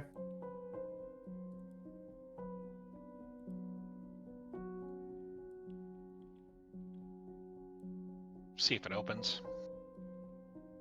Does not. The sliding bookcase is firmly shut. Check it for switches. Book, like, see if there's a book that pulls it, if there's any interesting names. The books are unable to be removed from the bookcase. You find out. I walk to the corner and peer around to see if I can see anything. Sure. Let me get some reveal for you.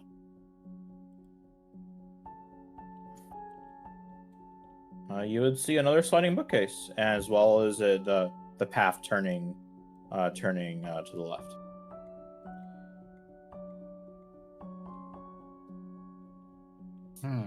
I see. As I look back, there's another door this way, plus another path.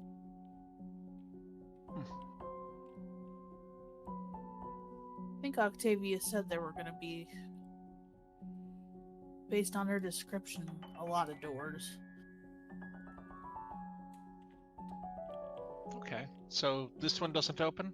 I'm trying to even push, pull, or whatever. Nope. Okay. Follow him Here's, or her. so here's also going to just kind of be checking books, kind of more at a cursory glance instead of like really into the books. Do you want me to roll perception? If you're looking for what's your passive perception? 13. Okay. Yeah, I mean, if you want to. Alright. Watch me roll worse. Yep, I rolled worse. Oh, You're shit. passive 13. You look more intently, but don't see anything. Before I walk down the hall, I'm going to investigate the path leading up to the door to see if I can see anything that feels like a trap. And while they're doing that, Rain sits down and pulls out her spell book, and she's going to be taking 10 minutes. As you turn the corner, there does not appear to be any trap you see. So I walk over to the next corner and peer around that one. Yeah. And you will. That's a lot of doors. As I describe to everybody what I'm seeing, I look back down to Rain, see her concentrating, and look over to Thenos. I think that's how you pronounce that. My fiery friend. I believe the pressure plate may have something to do with our passage through the doors.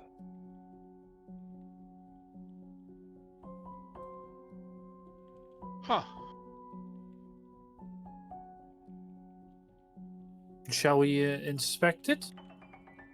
Let's check out the doors and leave her to her ritual. I see. Well, why don't you investigate for any ill-gotten things? Yeah, I'll try to check for any other pressure plates or see if there's anything. That could be a magical trap as well.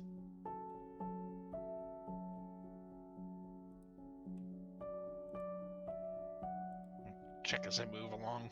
Doop-doop.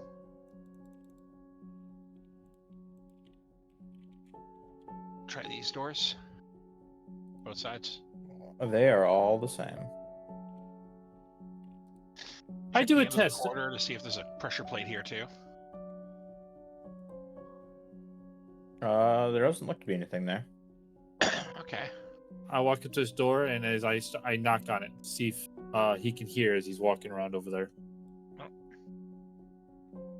You can, yes. Is it actually a door, or I thought he said it was a sliding bookcase? Sliding Oh, bookcase. is it? Oh, sorry. I just see That's door, a- and I'm yeah, for some reason. yeah. Okay. Can we see through the bookcases? No. Okay. You cannot go. You cannot see over the bookcases either, as they stretch to the ceiling. Oh, some thick ass bookcases. I walk over to Sahir. Is your Yes. companion currently busy messing with the plate? I see that she is in very concentration. I hate to break it to go test anything. What's your passive perception? 12. Probably at that distance, you can hear that she, hear her muttering as she's in the midst of casting a spell. Oh yeah, I told him that you were casting a ritual, that we shouldn't bug you. Well, I think it's still all like she's also trying to check to make sure it's not a ritual at the pressure plate. Because I think it technically would be, right? She's casting detect magic in order to be able to start scanning for magical enchantments and traps and whatnot. I figured that's what she was doing, but Be careful to have your glasses on if you're gonna be casting detect magic. This whole place is probably gonna beam bright. Like, she doesn't say anything, but you see her nod. I don't think she's actually going to press the plate, but as Theo said, don't interrupt her while she's trying to cast a spell. I do not have to disrupt her, but I could possibly help her make her ritual cast go slightly faster. Here is quite curious what Yeah. she mean. Both Rain and Silent are really interested to see how one expects to shorten a 10-minute ritual cast time. As you're mumbling to yourself, I place a hand on you. You feel suddenly invigorated. As Tireless is cast, you can perform the same actions 3 times as fast.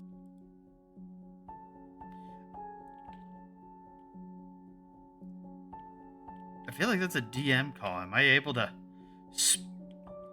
effectively speed run my... Yeah, 100%. Okay. So that means if it's 3 times as fast, so that would be like almost about a 3.5 minute cast time. Yeah. Then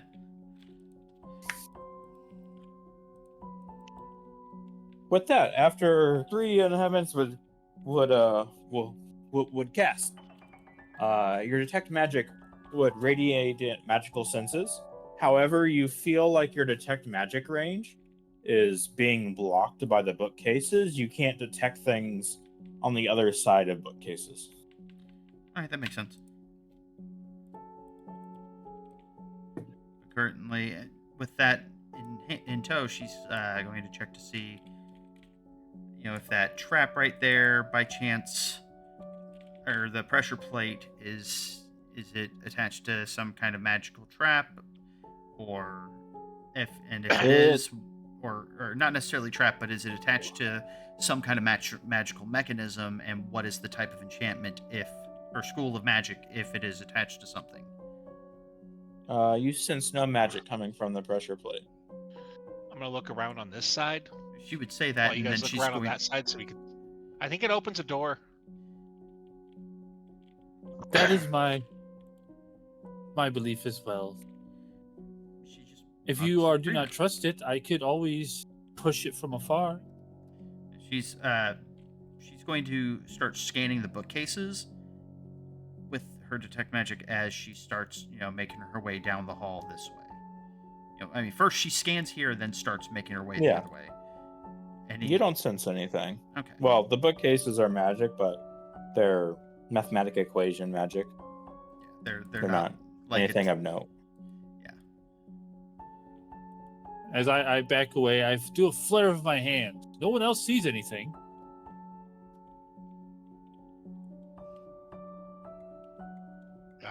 Is Mage I like Hand it. enough pressure to push the plate?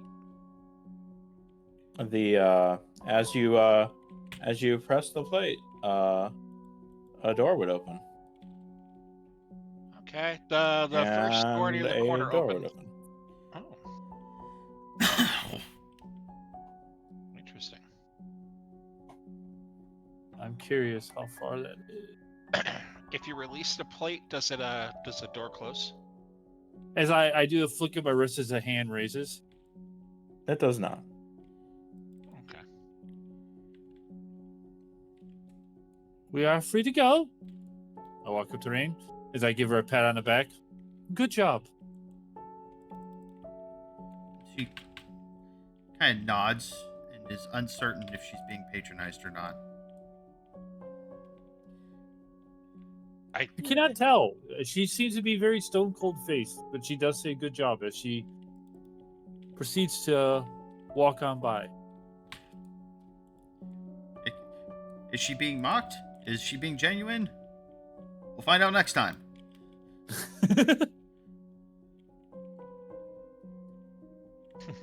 We don't Never- know. One thing you've realized, she doesn't really mince words much. She just speaks what she feels. Which, admittedly, is respectable. As she walks up to the corner and peers around.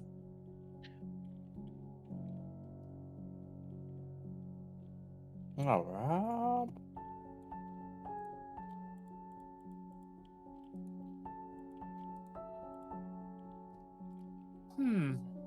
Convenient corner. Walk up another set, peer around that one. And again, the entire time that we're moving, Rain is actively looking to see if there's, using her detect magic, trying to see if there's anything that we might have been missing.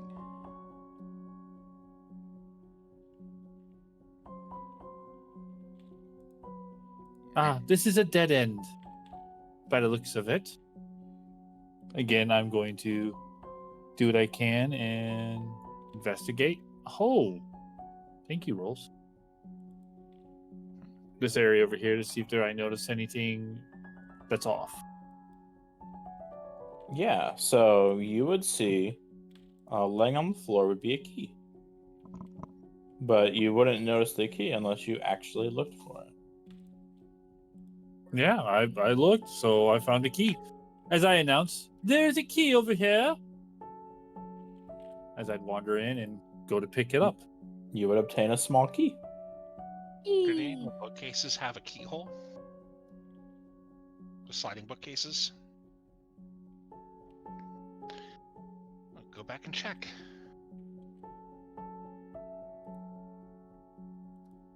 As I hold up Yeah. the key to show everybody. Okay, so Ezra has the key. Okay. I have the key.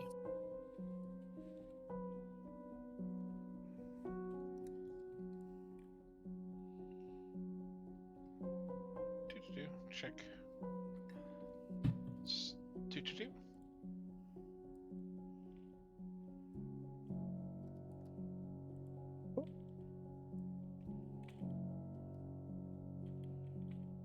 Oddly enough, it seems like the one corner above you is shrouded in darkness, and Rain would be able to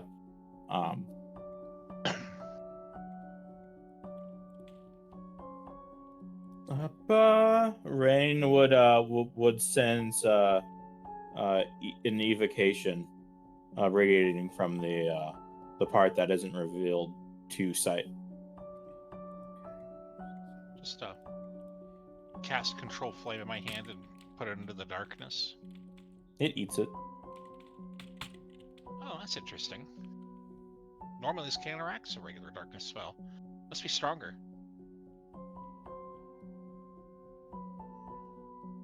Rain kind of stares at it for a few moments. She kind of... She scurries. You watch as she kind of runs out here, scurries around here, looks into this room, and then immediately scurries back and looks back at the darkness. She goes, judging by its limited range, it's... I mean, I would assume the darkness spell, but that's a much larger area that's shrouded. Let me know the Perhaps next time it's- you move, Ezra. By the way. Perhaps it's Well, I will. confined because Thank of you. the magics of this place. Oh, I'm gonna walk over since they do talk about. As you begin to walk, you would feel yourself be frozen in place. As I just stop. No Yep. movement. Mid stride. You try and move, but your body is unable to move. I mean, your legs, the rest of your body is fine. There seems to be an issue Rain kind of turns. as she goes to try to Looks move her very legs confused. and nothing. You... The polite confusion is replaced with concern on her face. I seem to be unable to move. Yes, that You seem to be moving fine, it just you seem your legs aren't moving. Rain would sense an enchantment radiating from something from their hand. From Ezra.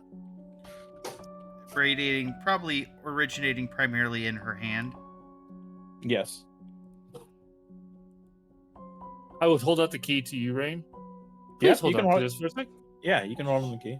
And she kind of sits there and she kind of looks at you, squints slightly, and you see as she kind of like stretches one leg out behind her and like reaches as far as she can towards you to take it, like baton passing.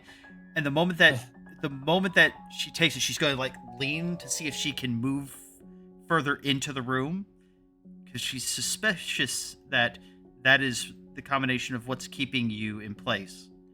And That I'm is going my to suspicion. and I'm going to assume that the moment I take it, her legs lock up too. You're able to go 5 feet and then your legs lock up. Yeah, and she takes a step and you see her like bend 90 degrees at her hips as she tries to keep moving but can't, and kind of pinwheels her arms before standing upright again and giggling a little because, well, it's a unique experience and she's learning something. Are you able to reach the darkness? I wonder if the key enters it, it stops it. She kind of holds the key towards the darkness.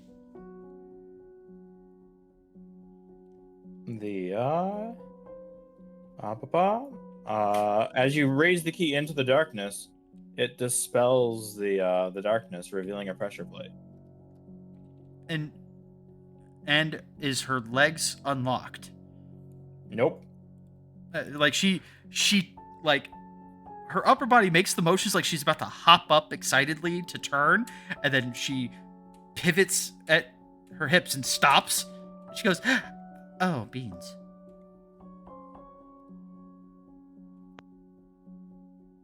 This seems to be a constant thing. Do we wish to press the pressure plate, or should we check out the door first before I take the key? She kind of like you see her like her upper body is shifting as though she's trying to hop, but she can't. And she's like hopping one way, hopping the other, and she kind of crouch. Is she able to crouch down at the knee? You just cannot move it. Yeah, you can. Okay, so she kind of crouches down at the knee, squatting, and leans back a little bit to put the key like near your feet, Ezza. And the moment that she lets the key go, is she able to move? Yeah, you are. At that point, she scurries out of the room. She goes, "It might be the same type of plate, but otherwise, I'd still would rather be out of the immediate vicinity if it's not like the other plate." She's gonna scurry back here and hide. I have enabled a poll, by the way, for the chat. Should you wish to participate in picking one of the options?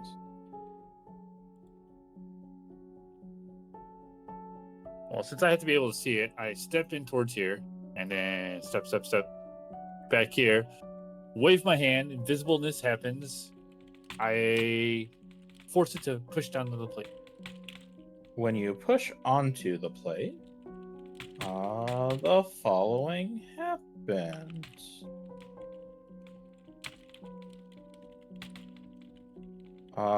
This door closes. And this door opens.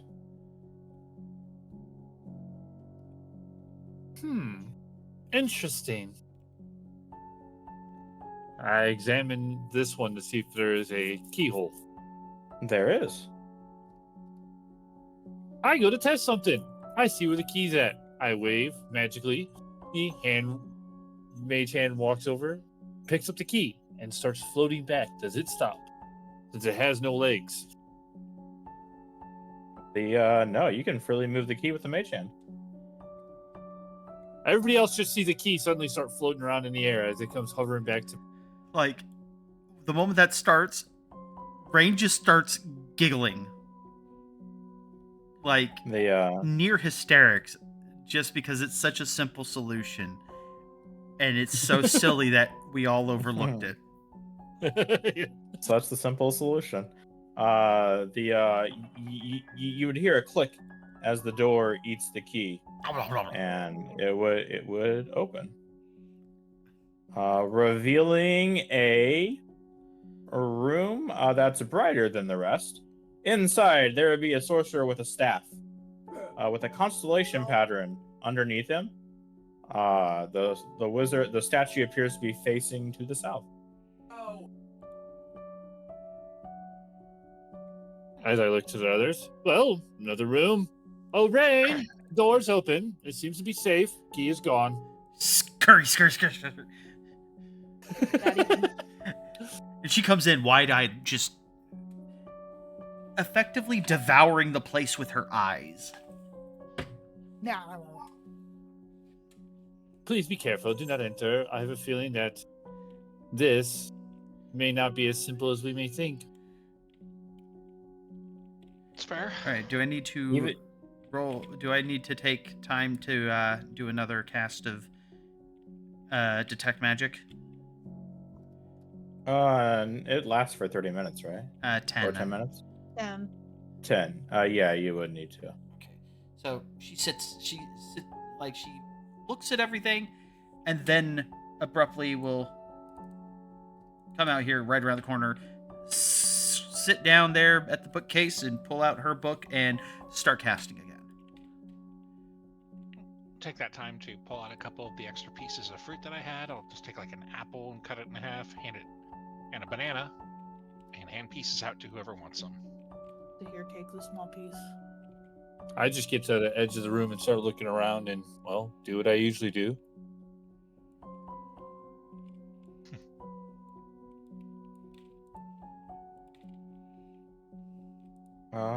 Give me a second here. Crystal. Yeah. So you're on the edge there, right? Yeah. Ezra? That's correct. Okay.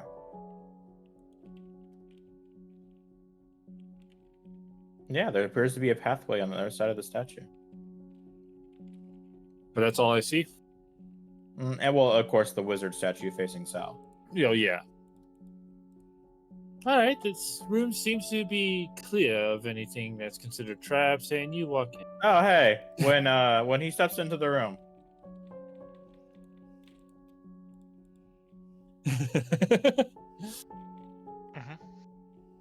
as you step into the stone, suddenly the wizard statue would begin to shake. Would shake in motion, as suddenly the wizard statue would come to life. You can stop casting now. As it gets to make a free attack, a free attack as you awaken its stony structure. Like as it starts to wake up, and I picture it turning and swinging as Theo goes, "You can stop casting now," as Rain just kind of leans slightly to witness what's about to happen. The wizard statue turns with a stone staff and attempts to boink Themos with a 19. And boink me, he does. So the staff swings and goes to hit him, and you see like a little bit of force from a spell bend as the staff hits me through the spell. Boink. Bonk. You'll take 6 points of bludgeoning damage. As the staff is hitting, I would like to use a reaction. Sure. And oh no, I can't do that yet. Shit, sorry, I can't do that yet. I think it's level We're 6. not in our houses yet. No, it has nothing to do with the house. Never mind. I can't do anything for you. Not yet, at least. It's all right. All right. Roll initiatives.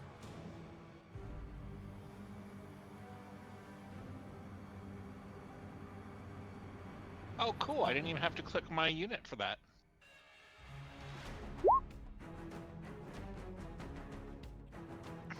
Rain is ready. Yeah, Rain is. I am. There we go. Apparently, Rain craves violence today.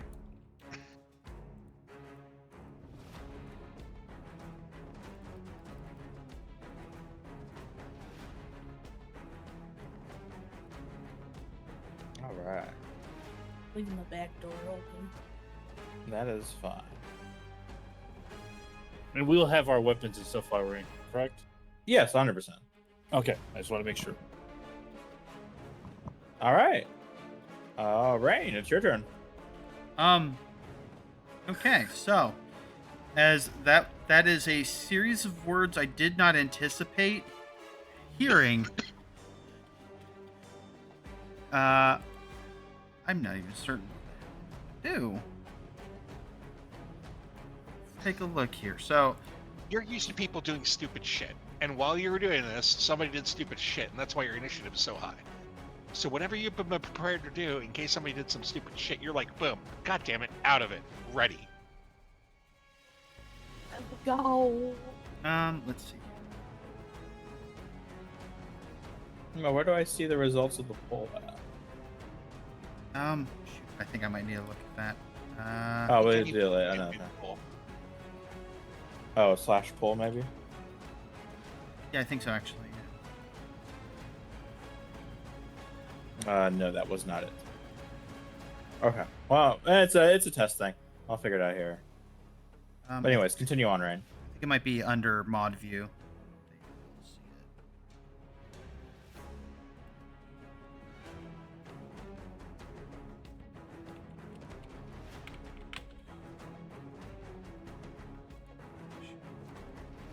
Yeah. Well, I'll do my turn and then I'll worry about finding Yeah. finding No, you're that. good. All right. So Rain is truly uncertain what to do here.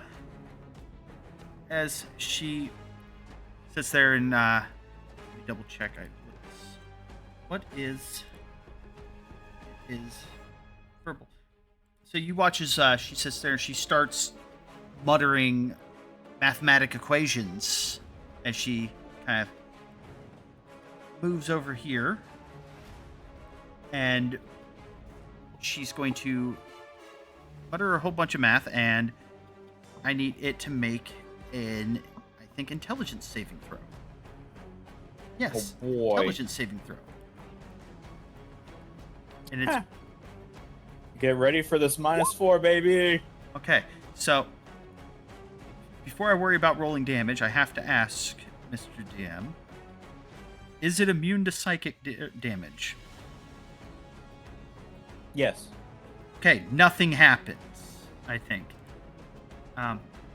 Well, actually, wait. Well, it doesn't take any damage, but it will take a -1d4 from its next saving throw that it makes Alright. before the end of my next turn. Sounds great.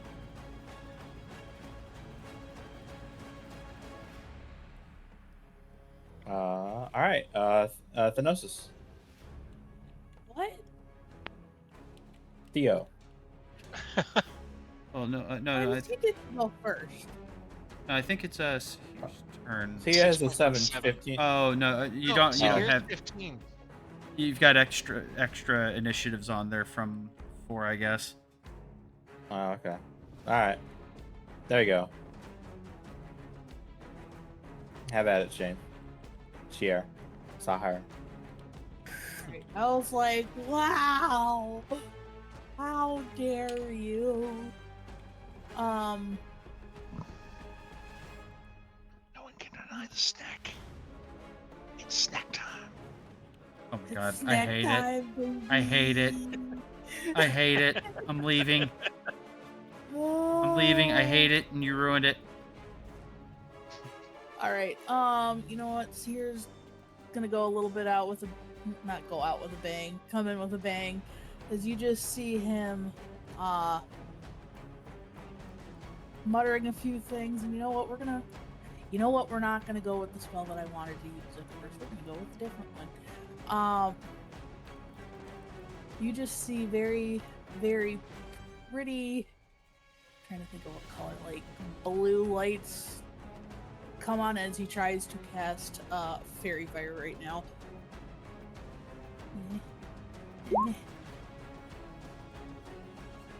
Just so you know, Dexterity. 7. this thing is covered in light. It is light. And the attackers have advantage on it. Yeah. Cool.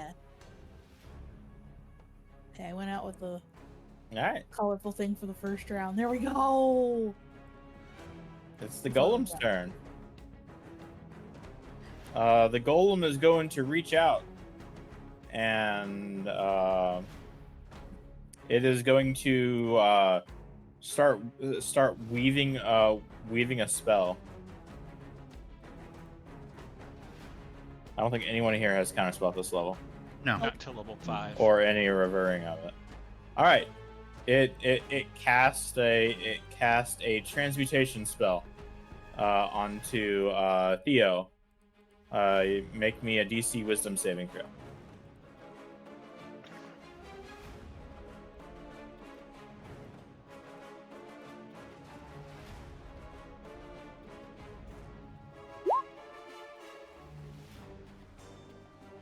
That's a lot. Papa, you are you are under the effects of the slow spell.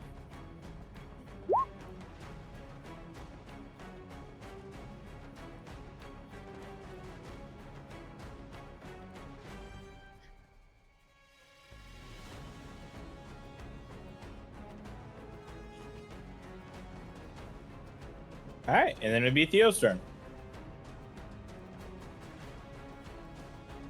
All right, you cracky bitch.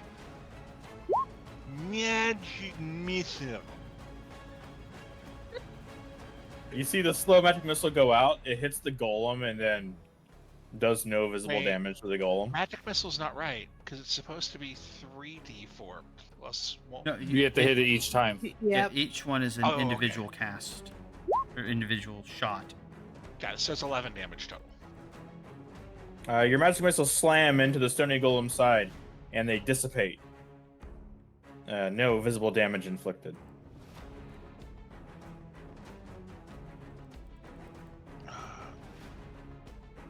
Let's see my. Zip. Zip.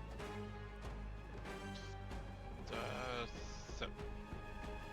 Here, it's 15. Go ahead.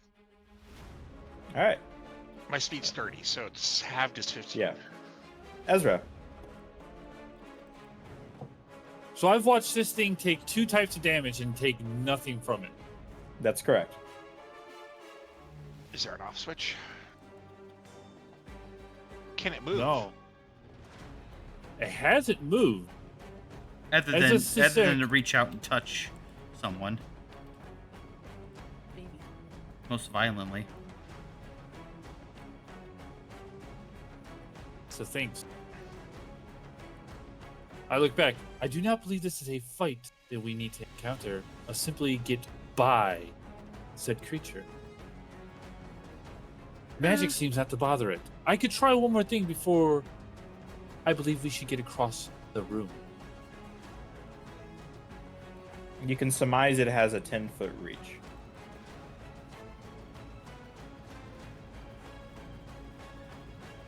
As I go to move up. Move here, here, get 30 feet.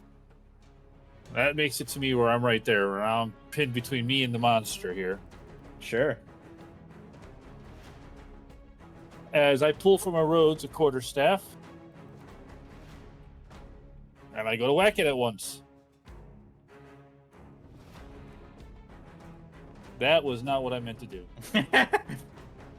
That was what I meant. Oh, I got advantage. Hold on. Oh yeah, fair. Now that hits. Yes. Now. Not a lot to it, but As your quarterstaff hits it, it dinks off. No visible damage. I nod. We have to get by it. That is our only option. As for the only person I can see, hey, I look over, or as I go to radiate out my voice, it almost comes onto a different tone as a sense of wave goes across it. Sir Snack, may your next moves guide you to where you need. Let's call him Sir Snack. Yes. As almost a weight feels around you as you get Bardic Inspiration. Woo! Good, because the next spell I was about to do is gonna probably Alright. need. All right. need that Rain. saw. It's Rain's turn.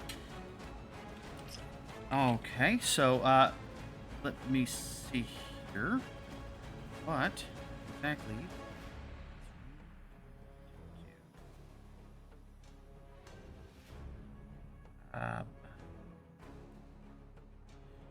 Rain is.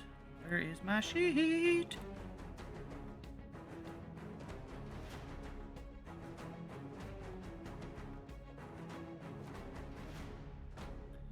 Okay, so Rain.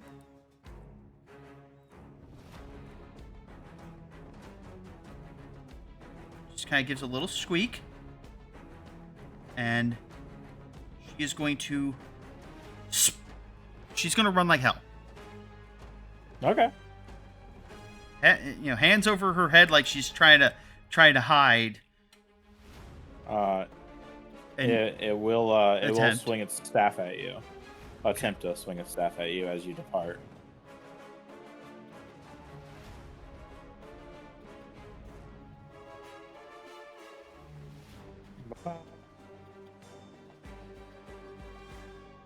It will attempt to swing its staff at Rain as Rain goes by. It's gonna hit. You could roll lower Oh. numbers, okay? I'm sorry. There's so many other numbers on that 20-sided die. 12 points of bludgeoning damage. Okay, Oh, so jeez. Max damage, Jesus. all right, so you guys watch as Rain gets blasted by this staff.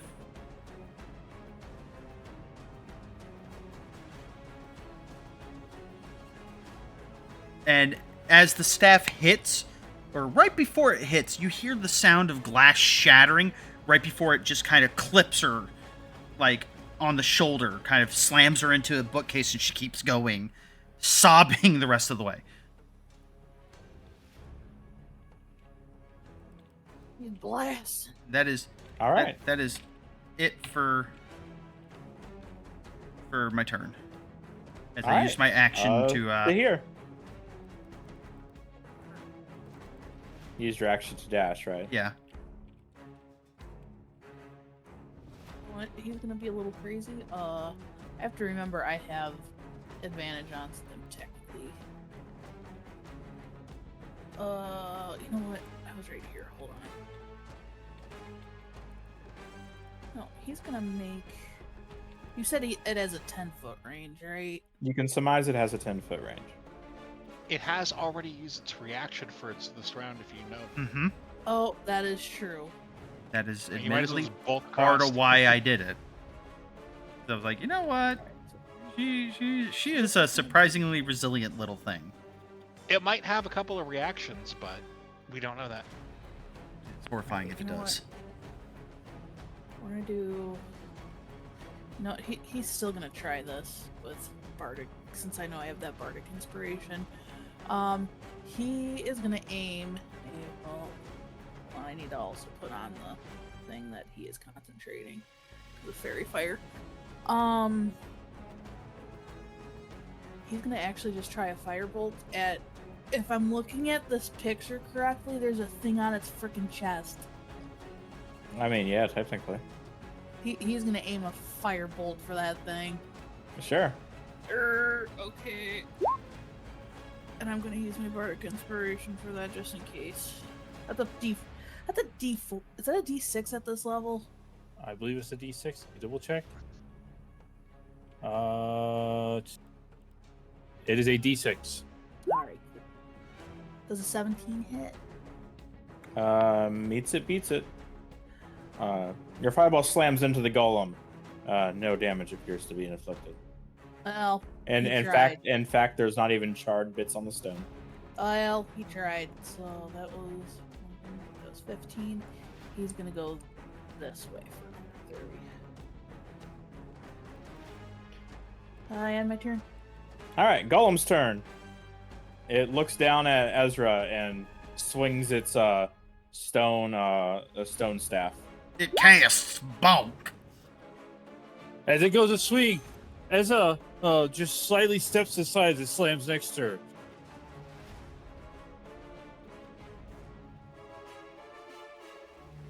It is done. Theo. Am I still slowed? You are. Make me a wisdom saving throw. Oh, okay. You are no longer slowed. Okay. Does that take my action, or is it just that's the No, beginning that of the round? that was supposed to be at the end of your turn, Oh, okay. like last end of turn when you walked away. So you're good now. You got Okay. full. While I'm in the hallway, nobody else is looking. Oh wait, no, I can't do this yet. I'm not start saving yet. All right, I'm not initiate yet, so I don't know those spells. 5, Yeah, 10, I gotta do the same thing and avoid some of those spells. My God. 25, 30. Dash action. 5, 10, 15, 20, 25. All right, it's gonna attempt to swack you. Okay. It thwacks you for 8 points of damage. Bludgeoning. Can I like just sort of like let it like send the momentum to send me 5 more feet and just sort of collapse and I'm prone right here? Sure. Just for effect, like I just sort of fly Sure. over her shoulder. Sure. I can picture that because she's like slightly stooped, anyways, because you got clipped. You go over her head and she shrieks. All right, Ezra. Ow. Ezra, taking this opportunity, this is going to start dashing. First 30. That's 55 there. I can't see anything else, so otherwise I'd get out of the way. So Yeah, give me a second. I'll reveal it for you. Okay. The golem does not swing at you as you leave its range. as I step off to one more side, and that pulls a full 60, I take it. Theo is kind of in bad shape over there. Ow. He has been fairly ooped in the duker.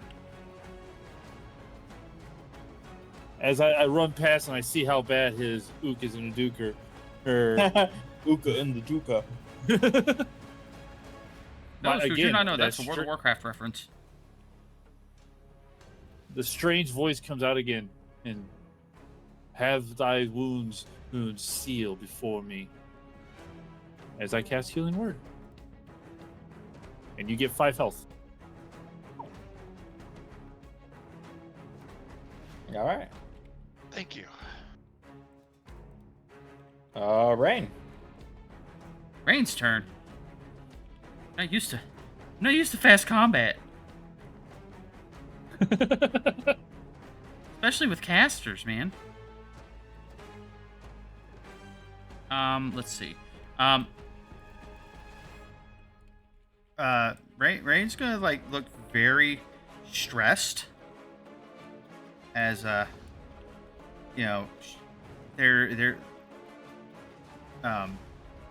friggin' sorry, my brain's shorting out. Sahir's still in the room. Don't worry about it. Hey, she's gonna be stressed, okay? You do not get to tell her not to be stressed. Don't worry about it. Pardon my goddamn French. No.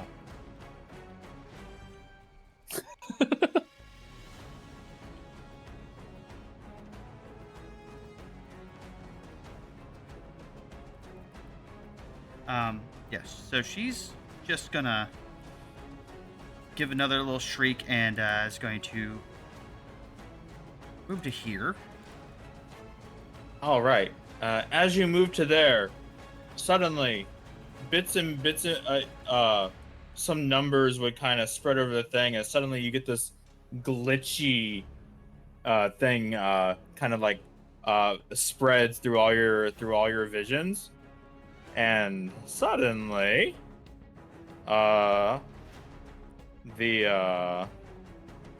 suddenly 2 bookcases slam shut. Oh no. As the statue breaks free of its stone pedestal.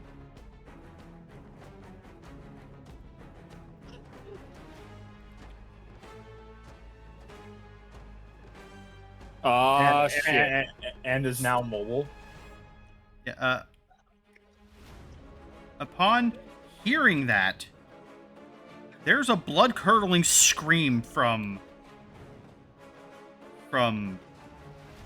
Rain.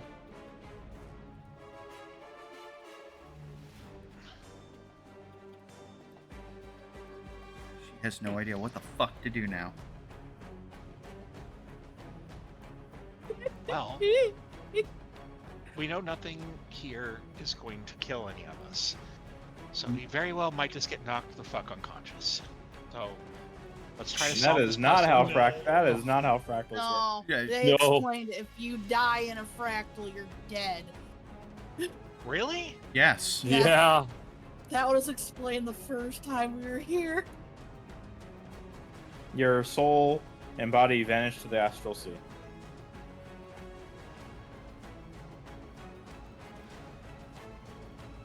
However, there is an oh shit escape button that you all have access to. What is that? Oh, so like he has a button that he can use? Yeah, Yeah, it'll pull him immediately if that's what out. you wish to do. But you surrender all EXP loot and stuff. But you get to keep the knowledge. Ooh, are we not doing what is it called? Milestone. Milestoning? You're still doing milestoning, but there's another EXP system going in the background. Okay.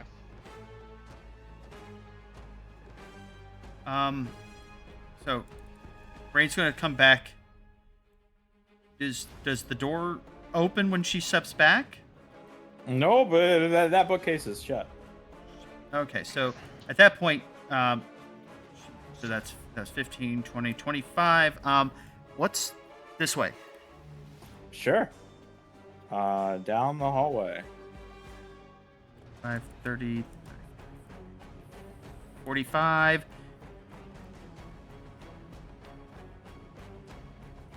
50, 55, 60, and down that other hallway, and that's going to be literally her turn. All right, so here. Here. Just like, oh fuck. Question: did Sahir hear the blood-curdling scream? No. He just sees the doors fucking shut, and he's just like, "Oh fuck me." And And then the golem breaks free of its pedestal. Yep. Hey, Nolly, got another character? No, I'm kidding.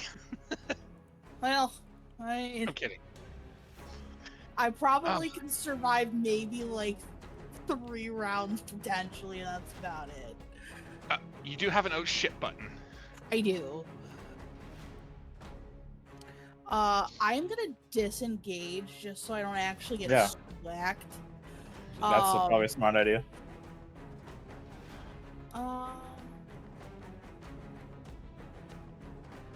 That's really all I can do. Well, you can check the door. But he's at least gonna try to check the door he's closest to. No luck. Well, fuck me. The stone statue is going to take a step forward, and will attempt to thwack with stick. Wow. Remember, Even dodge with action me- is an option next time. So I do have mage armor on. Jeez. Holy shit! It actually missed me. You would see the as the stone staff swings, you would see the mage armor, get in the way of the staff in your body. So with the range, how close he is to the door with the golem, like between them, it doesn't hit the door and like knock it free or anything. Nope. Okay. All right, Theo.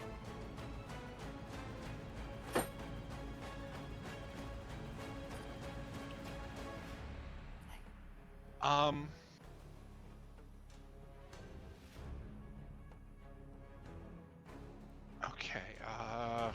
Rain went that way. I'm gonna bolt full speed this way. 5, 10, 15, 20, 25, 30.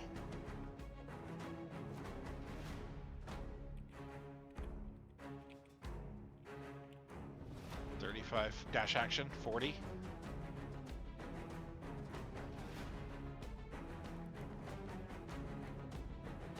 Okay. And going to boop, boop, boop. Okay, it's just a long hallway that loops around. Rain, do you find anything up there? And there's just this. No! Look for Is another she- switch. You seem to be really good at it. And there's just a You got shrill. this. What do you think I'm doing? panting. I just sort of. Just Like, freaking well, I out. guess it's up to you, buddy. All right. Ezra.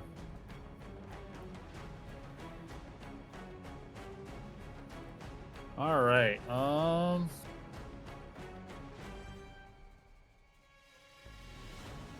Shit.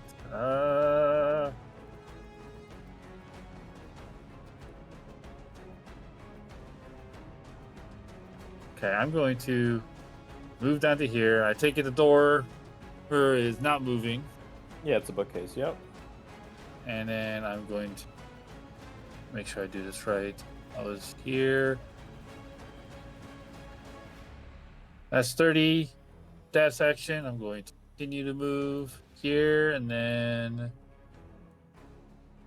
through here. Basically, you're running down the hall, see if I hit a plate. What's your passive perception? 12. You don't see a plate. I don't even step on one. Not yet, anyways. If that's what you're hoping to do. That's what I was kind of hoping to do. Which way did you come from? The top or the bottom? Right here. Yeah, but did you go, Did he go up and up then or down, or down then up? Down and up.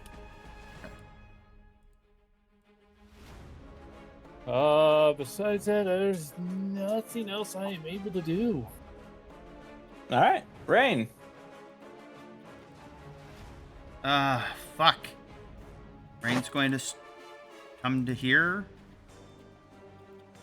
Look south.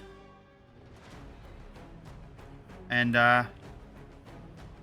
going to assume that we need to actually have a investigation or perception, I not think just. you just revealed it the moment you turn the corner. Oh, well then, shit. So She's you good. see it. Then we she'll don't. dash and run up on it. All right. As you touch the plate. Boop. And the whole time that she's running up to it, you just hear please, please, please, please, please. And I wonder, can I? Okay, so I started. God. I started there. Okay, so I went dash to there, and that's You have 20 more speed. that's it. That's as far as I can get back. You would reveal a pathway that opened up. Yeah, I was just assuming that I probably heard.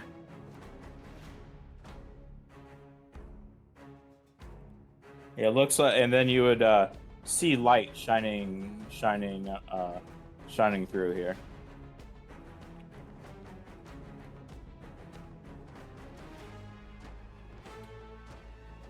See light shining through here. Yeah. Okay. This is the you'd see the exit up here. I think I see the exit, but that doesn't help. See here, Maybe there's a switch near the exit. maybe. So here's turn. Oh. This room all by myself. So here's turn.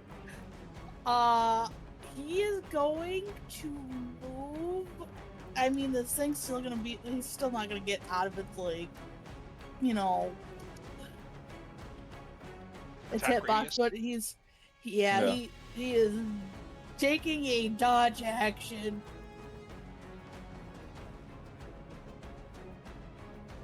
There's at the stone golem's turn, you would hear Octavia's voice echo in the room. The adventurers of the Midnight Tower had to make a choice. Do they leave their comrade and proceed forward to salvation, or do they remain forever? The golem is going to swing at. The golem's going to swing at Zahir with its stone staff. Well, it has disadvantage because I have a dodge action. I mean, either way, the 8 ain't gonna Either hit. either way, it. Oh my god.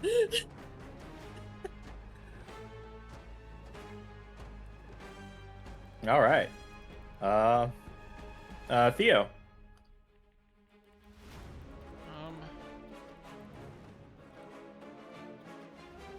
Let's see. You guys gotta make the decision right now because he's just here. He's still alive.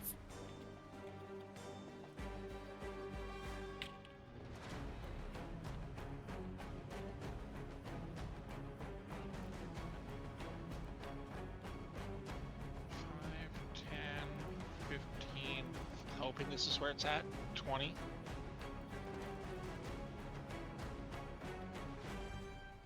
I'm not sure what you're hoping where was, but nothing happened. Oh, I was hoping there was a switch there, something that might open these big Nope. doors.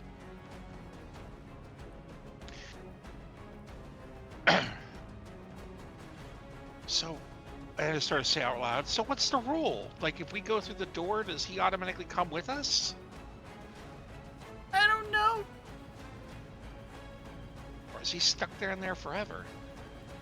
That is a good question. Do not know. As you just hear a voice echoing around. Is the oh shit button, if one person hits it, it does it for everybody? No, Don't know. you don't know yet. Oh, okay.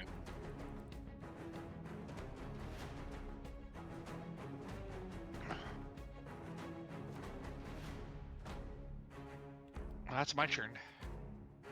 All right, Ezra. Well, we already had one person step on the plate, and that caused it to open that main door, right? Mm-hmm. The exit. Yep. And then these are doors we can see, right? Yes. I get it now. There was a timer. You had to get through that second door in a certain amount of time, or you're stuck in there forever. Ugh. Maybe. So I'm gonna walk up to the door.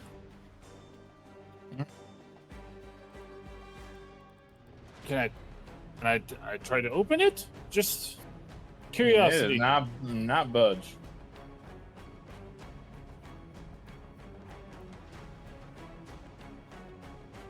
There's little else I can do.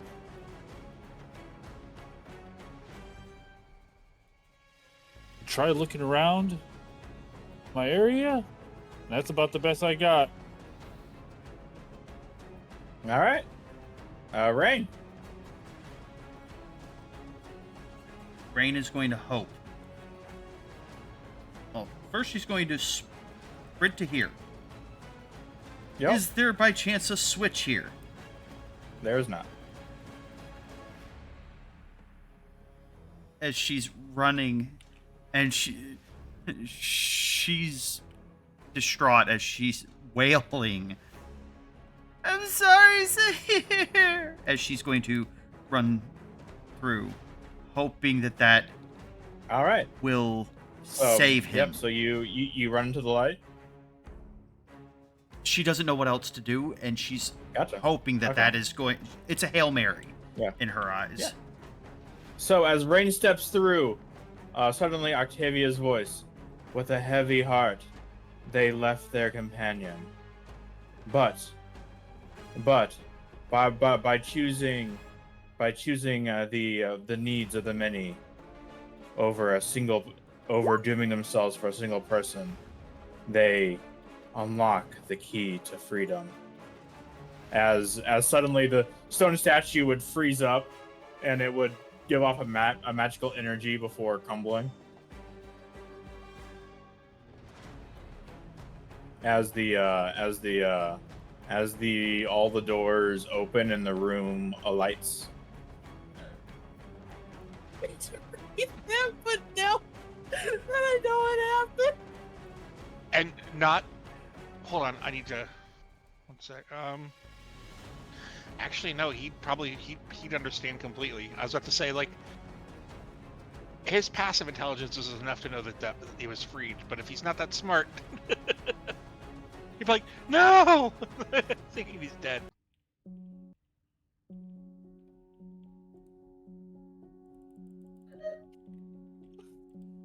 Slumber's kind of just like looking at the doors, looking at where this thing's supposed to be. I'm not dead. And outside in the next room, when the rest of the party joins her, Rain will be actively sobbing. And you'd hear a voice saying, Chapter 2 of the Tale of the Midnight Tower is complete. Well done. As the party's vision glows light, and they would appear back outside.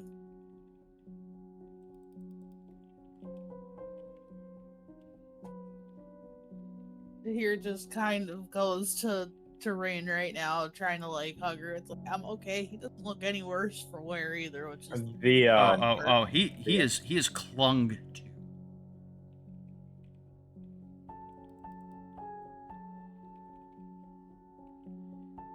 And you don't make out everything she's saying. You do hear something that sounds vaguely like the words "never see you again" through her sobs. okay, he's here. The group would gain 50 fractal experience points. Figure out where you want for Dad. Just put it in experience points, because if we're milestoning, then that's the only experience we got there. Oh yeah, fair. And you said 50? Octavia says, wonderful! Changing the story. I didn't see that one coming. What was supposed to happen? The party was supposed to bypass the golem, walk past, and then leave the golem behind. But the fractal decided to react, it seemed, and caused a whole new scenario. How intriguing. So the golem wasn't supposed to be able to attack? Oh, the golem very much was. The party, the first party that entered the Midnight Tower, what the story is based off of, they encountered the golem that could not be harmed, and they realized they could not defeat it, but doors were open, so they went around it. One of the hardier bunch, taking a hit, while the rest escaped the tunnel. There was a very slight smile of pride from Rain on that front, because, well, she took a hell of a wallop. But it seems in your fractal, the doors closed and locked a single person inside. Amazing. Yeah, that was not fun. Not fun at all. Fractals work in such chaotic ways.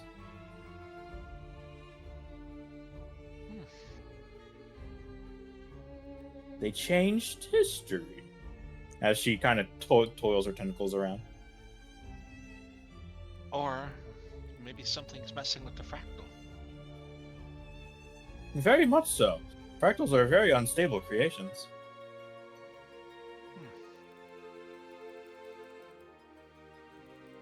But nevertheless, congratulations on your accomplishment. Thanks. Oh, I'm glad I didn't die.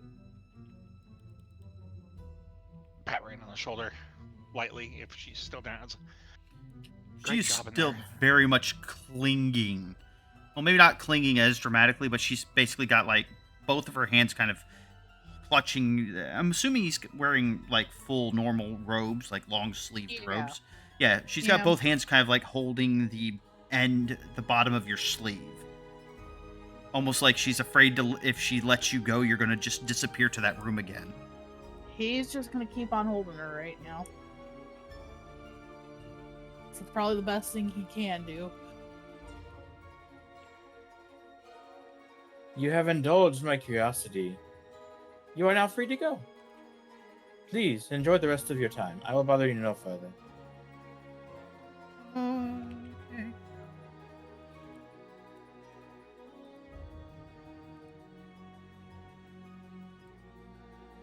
All right. Let's get you a Strixhaven brew. I was about to say, I think we need to get Rain to calm down a little bit. She seems Just very think. distressed for a situation that we seem to come out of quite well. Cheer up! You she- succeeded and did a great deed for your friend. I She- do not see the downside to this. Like, she turns and she stares. Still, like, you could tell that she managed to stop crying, but her eyes are still very bloodshot, and you see the tears starting to well up again. She goes, I didn't know if he would survive. I thought he It's was okay. dead. But yet you still took a risk is to save his life in a way you thought would benefit him. You used the knowledge of things that you understood and put it forth into action. You succeeded. This is not something to be sad about, but something to rejoice. Be proud of your accomplishments. Do not fret over what could have been. Look at the outcome of what you have.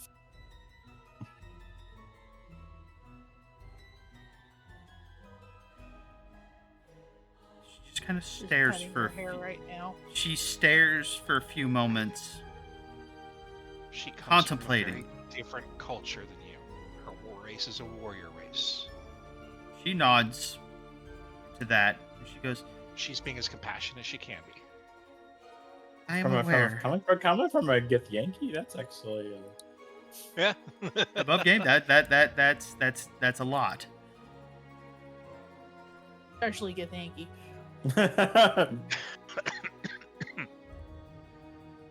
yeah. So as All we are to wrap the things up for the session, the party would return back to the dorms after relieving some of the anxiety. And actually, it wouldn't be caffeine that she would want at this point. We'd go and she'd get a hot chocolate. Yeah. Yeah.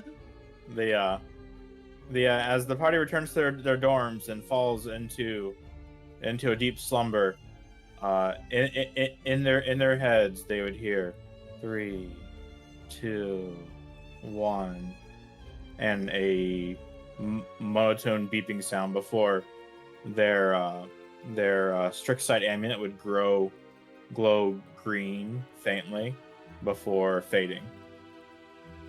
Oh. And they would drift off to sleep. Concerned. Dun. All at the same time? Mm-hmm. Oh. Hashtag concerned, man. Concerned. Panic. Like 37 C's. All right. And with that, we end session 2. Thank you very, very much, Austin, for running. That was a Yeah. good session. Yes, it was. I will not lie. I genuinely thought I was genuinely concerned that there was going to be a dead Sahir on our hands shortly.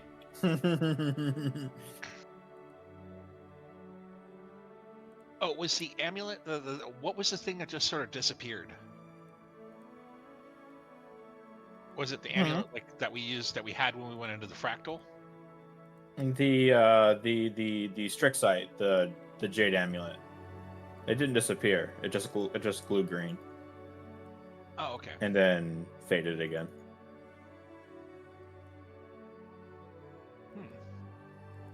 Back to its normal color. That was a hell of a lot of fun. I know, right? Strixhaven's Oh my fun. god. I'm already looking forward to the next one, which coincidentally will be the next stream that we have, because next Monday is my birthday. Not tomorrow. Yeah. Well, technically today for the East Coast, but next week. Give a happy birthday to Sahir in 41 minutes. Hey. Happy birthday! Thank you. Happy birthday! They said it's your birthday. That's how I will. It's like how I will always remember Silent's birthday because the week after. Yep. All right, lovely viewers in chat. This is DM Mercury signing off. Ah, that was hellacious amounts of fun. But I know, right? Strixhaven's fun. it really is. It really is. I'm very sad. What I didn't get to say that what I wanted to was that a lot of the stuff in Strixhaven, you don't overcome by might. You overcome by using your brain. So like the golem, for instance, I'm like, hey, they're thinking like Strixhaven.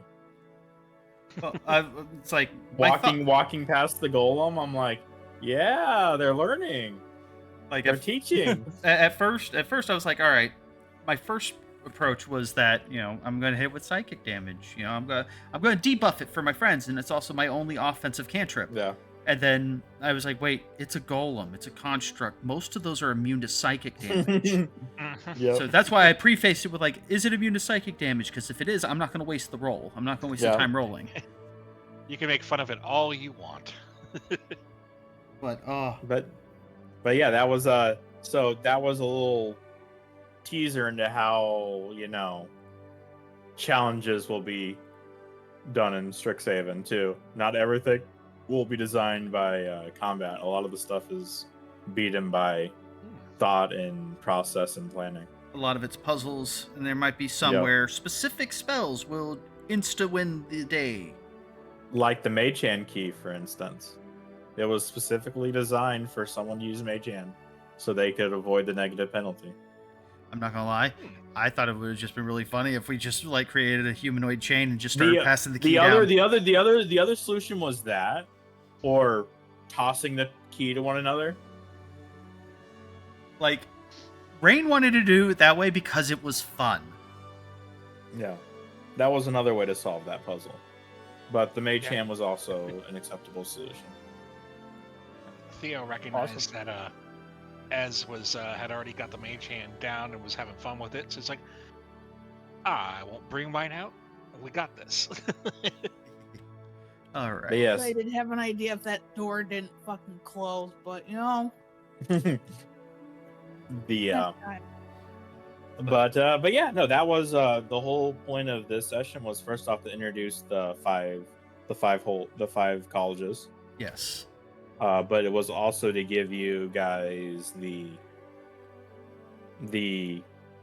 mental tutorial about how you're going to handle things this campaign. Yeah. All right. Well, Brute force. All right. on that note, I'm going to Yep. real quickly Good night, set up a raid, and Good then night. if any of you guys are hanging out, I'll be back to chat in a few minutes. But other than Cool, that, you okay. guys have yourselves a good night. Thank You you as well. again for Thank you, running. guys. Thank you. Yeah, thank you for running. Game. Amazing. All right. So, with that, my friends, we are going to raid out over to Karoa VR. They are a VTuber, PNG tuber, who is currently having a Dungeons and Dragons stream of their own.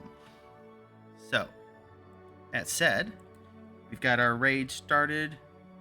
We've got our follow raid message, our sub raid message. Go ahead and copy and paste whichever one you wish to use, whichever one applies to you. That said, thank you guys for hanging out. Like I said earlier, there will not be a stream next Monday for the Shadows of Despair campaign because, once again, I'm going to be out of town and probably suitably inebriated because I'm getting older and I need to help forget that. But that said, we will be back again in the following weekend for some more Strixhaven.